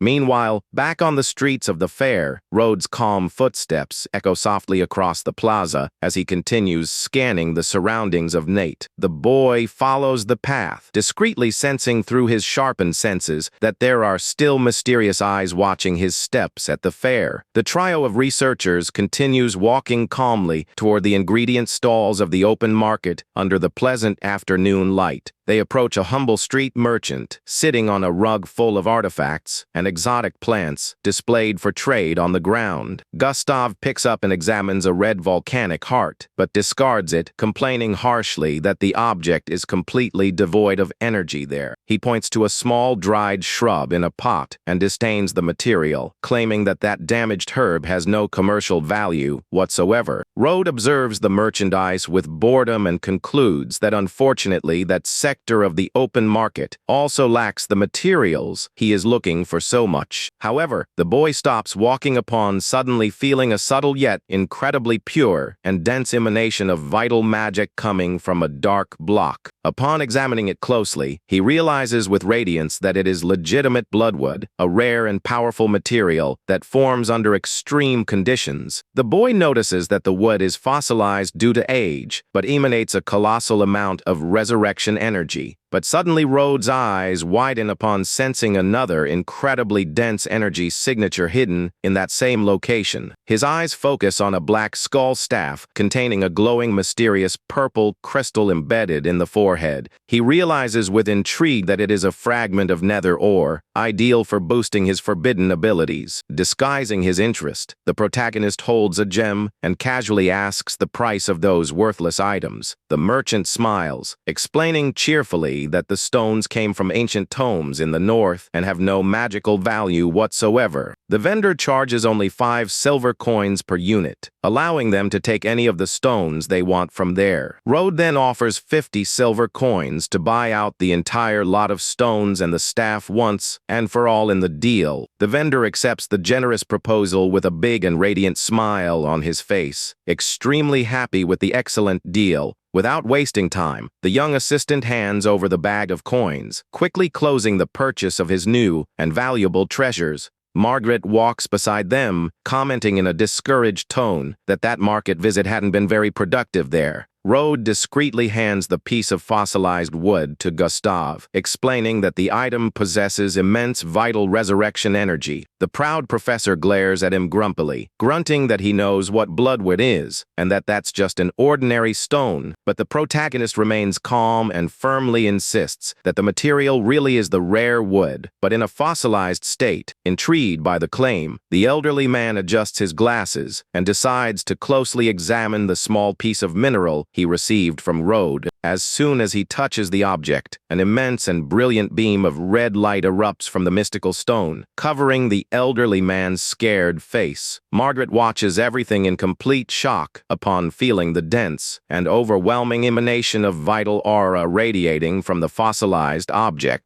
The elderly man's eyes widen in extreme astonishment at that radiant and pure brilliance, filling the entire environment around him there. He exclaims in pure euphoria upon realizing that the assistant was right and that it was indeed precious bloodwood. Meanwhile, the protagonist observes the purple nether ore fragment with a subtle smile, holding it in his own hand. The boy knows very well that valuable dark artifact will be the key element that will boost his necromancy skills. Later, under the dark cloak of night, lights turn on throughout the protagonist's imposing and sumptuous residential palace. He holds the 2 crystals, calculating that with the ore he will level up and that he will use the tear of death to restore his servant's strength. The loyal knight with eyes glowing in flames emerges from the shadows and kneels with deep respect before his revered master. Rhodes extends the gorgeous blue pendant toward him, firmly ordering him to use the object to recover his former power. The servant obeys promptly and respectfully as the amulet cracks, releasing an immense wave of concentrated power over him. A furious tempest of mystical flames and blue lightning completely wraps around the knight's body, starting his transformation there. The protagonist watches in silence the immense vortex of dark mana rising toward the ceiling, illuminating the entire room in blue. A sharp, metallic crash echoes through the room as the energy barrier shatters, releasing the servant's new and imposing form there. The violent explosion of mystical energy dissipates once and for all, scattering shimmering fragments across the stone floor. In the center of the room, the imposing knight is revealed wearing his majestic dark flame armor and with glowing eyes. Rhodes smiles with satisfaction upon seeing his warrior's imposing posture and celebrates upon noticing that the servant has reached the powerful advanced tier. With the warrior strengthened, the boy grips his purple nether ore fragment tightly, preparing for his own advancement.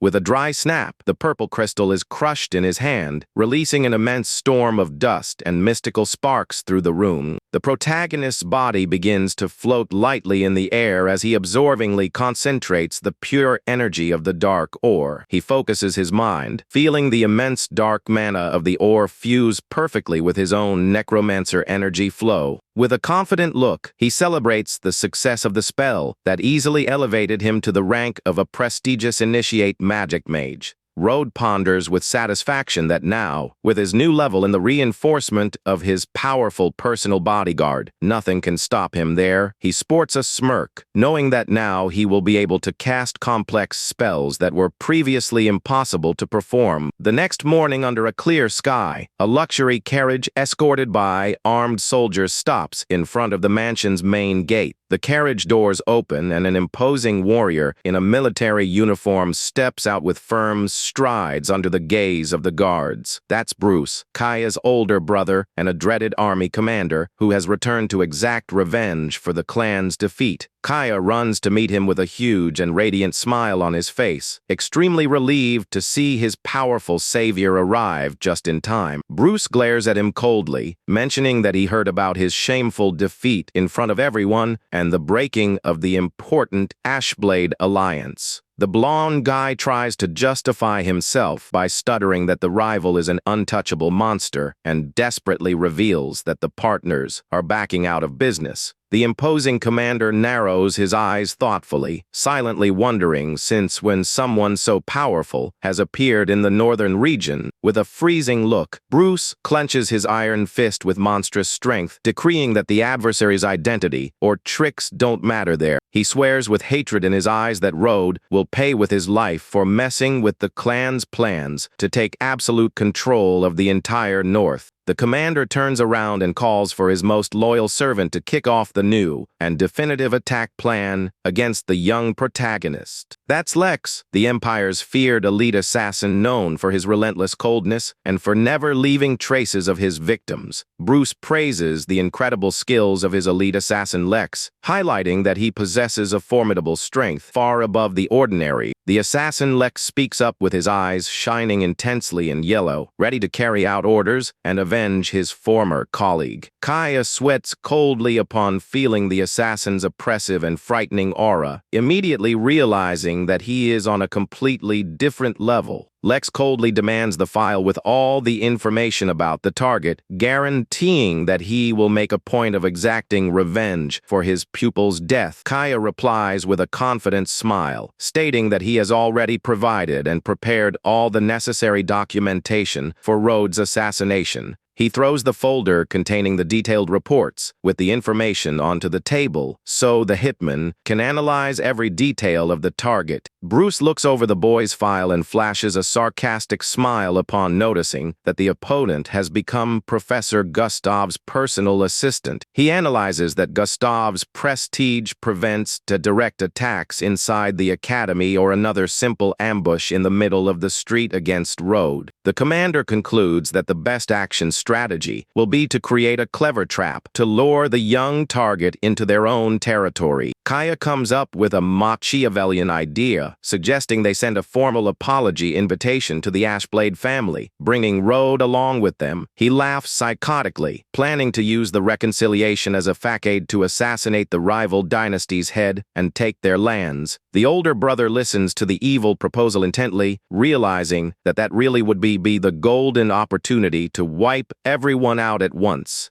Bruce approves of the evil plan with his eyes shining intensely in blue, decreeing that the extermination mission will be executed with total perfection. The three villains smile sinisterly in the shadows, planning to dominate the north of the continent after annihilating all their opponents in the trap. The next day, sunlight illuminates the grand and gorgeous property where the prestigious Ashblade family dynasty resides. Eleanor approaches her dear grandfather in the office, curiously asking what the elderly man was reading with so much attention on that paper. The elderly man reveals that Kaya sent a formal apology invitation, offering a generous percentage of his family's industries as compensation. Eleanor smiles suspiciously and states with conviction that a hypocrite like Kaya would never apologize for real without a trap behind it. The elderly man agrees and places the golden correspondence on the wooden table to analyze response options very carefully. He agrees that the offer is just a cheap bait and directs the young woman to seek out Road to know her master's opinion on that meeting. Eleanor agrees with determination in her gaze, in a hurry to meet the protagonist and plan the next strategic step against the clan. Rode analyzes the golden envelope while listening to Eleanor's account about the suspicious peace offer and millionaire compensation coming from the rivals. The boy flashes a slight sarcastic smile, finding their lie way too clumsy and too audacious to try to fool his intelligence. With his eyes shining intensely, Rode decides to accept the invitation, seeing it as the ideal chance to wipe the entire Shadowthorn family off the map once and for all. The next day, a luxury carriage of the Ashblade clan waits in front of the palace, ready to transport them to the banquet property. The loyal knight greets Rode with deep respect, cheerfully warning that the transport is fully prepared to start the journey from there. The boy dresses in refined gala clothes, adjusting his dark bow tie impeccably for the important evening event. Eleanor's grandfather confesses that he feels totally safe and calm knowing that Rode will accompany them closely in that tense, noble meeting. He comments with disdain that the rivals don't even imagine that his health has been restored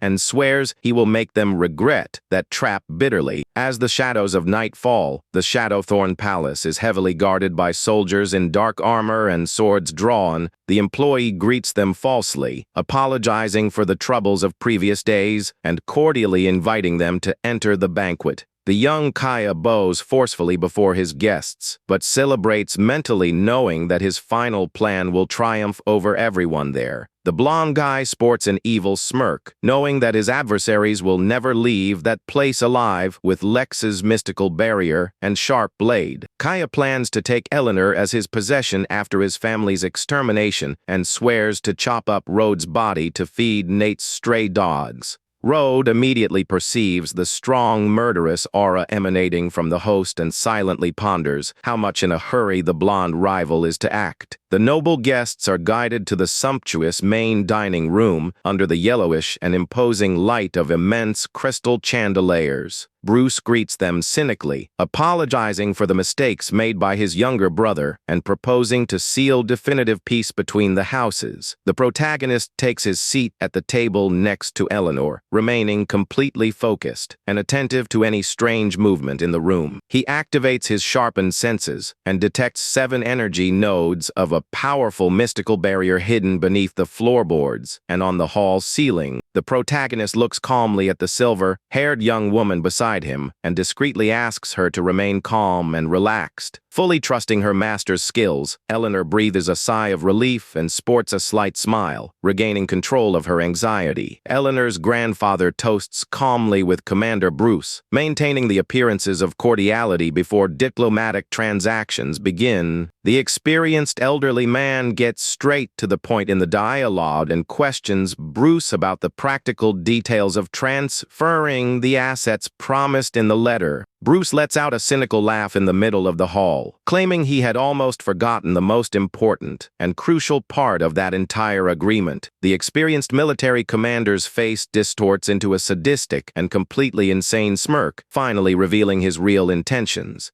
With 2 firm and loud claps, Bruce gives the agreed upon signal for his hidden guards to invade the main hall to start the attack there. The butler approaches carrying the official parchment of the supposed asset transfer contract on a silver tray to be signed. Eleanor's grandfather reaches out his hand to receive the document cautiously, keeping his eyes narrowed in a total state of alert. In the hall, suddenly, violent red bolts of forbidden energy erupt from the ground, abruptly activating the drated ceiling barrier in the dining room. Bruce laughs insanely, revealing that that paper is actually their death sentence and ordering the extermination of all his enemies right away. The experienced patriarch maintains absolute calm and simply takes a sip of his wine under the enemy's treacherous attack at the table. Suddenly, an absurd crash shakes the hall as mystical energies violently clash, releasing waves of dust. The treacherous soldier is completely shocked to realize that his physical dagger attack was repelled by an invisible magical barrier. Revealing his immense and unshackable strength, the elderly man stands imposingly from his chair, emanating a colossal golden aura of spiritual energy. Bruce is terrified up close to notice that the elderly man is not only cured, but also holds the aura of a peak specialist mage. He laughs out loud and mocks his rivals, revealing that a legendary grandmaster cured him and made him infinitely stronger for combat. Bruce warns that there is no turning back and furiously orders his elite warriors to charge forward with everything against the adversaries. The warriors initiate a quick and frenetic exchange of slashing strikes, illuminating the dining room with reddish traces of energy. The patriarch merely observes the adversaries' clumsy movements with total coldness, preparing to counterattack at any moment. The elderly man channels his powerful wind energy and challenges the young opponents, stating that he will teach them a painful and unforgettable lesson. At that exact second, immense purple ceiling circles activate on the hall ceiling, casting restrictive beams of light onto defenders there. The patriarch's eyes widen upon noticing the ceiling rune, and he realizes in shock that it is a terrible magic, nullifying barrier. He tries to cast his wind spells, but realizes with despair that his mana flow has been completely blocked by the enemy circle. Bruce celebrates sordidly, revealing that he spent a fortune on that nullification barrier to guarantee his rival's humiliating death. Eleanor screams desperately in terror upon seeing that her beloved grandfather has been completely immobilized and disarmed by Brucey's treacherous mystical barrier. Even without being able to use his magic, the experienced patriarch agilely dodges, proving that his physical skills remain very strong. The elderly man roars desperately, ordering Eleanor to flee from there immediately and save her own life with the help of her young master Rode. Eleanor draws her thin and sharp sword, trembling with terror as she looks at her grandfather cornered by the dangerous elite assassins in the hall. Crying, the young woman begs Rode to run away from there quickly, stating with pain and courage that she prefers to fight and die fighting alongside her beloved grandfather. With total coldness, Rode steps forward, blocking Eleanor's path, and calmly and imposingly orders her to take a step back. The young woman desperately warns that under the effect of that barrier, no mage can cast spells, and begs him not to sacrifice himself. The leader of the assassins glares at Rode with deep disdain while the young necromancer returns the gaze with an unshackable and frightening coldness. The assassin charges swiftly, delivering a slashing strike toward the boy and angrily wondering if he was the one responsible for Leanie's death. He roars, unleashing a powerful and swift punch toward Rode's face, swearing angrily to exact revenge once and for all in the duel. A deafening mystical crash echoes through the hall as Lex's fist violently collides with an invisible shield in front of Rode. The elite assassin recoils, startled and speechless, upon realizing that his lethal attack was blocked effortlessly by the young mage in front of him. Dark smoke dissipates, revealing the dreaded and frightening black, armored figure that manifested on the spot in total defense of his master. The powerful servant expels a terrible aura of blue flames and furiously decrees that the opponent must die for daring to raise a blade against his master.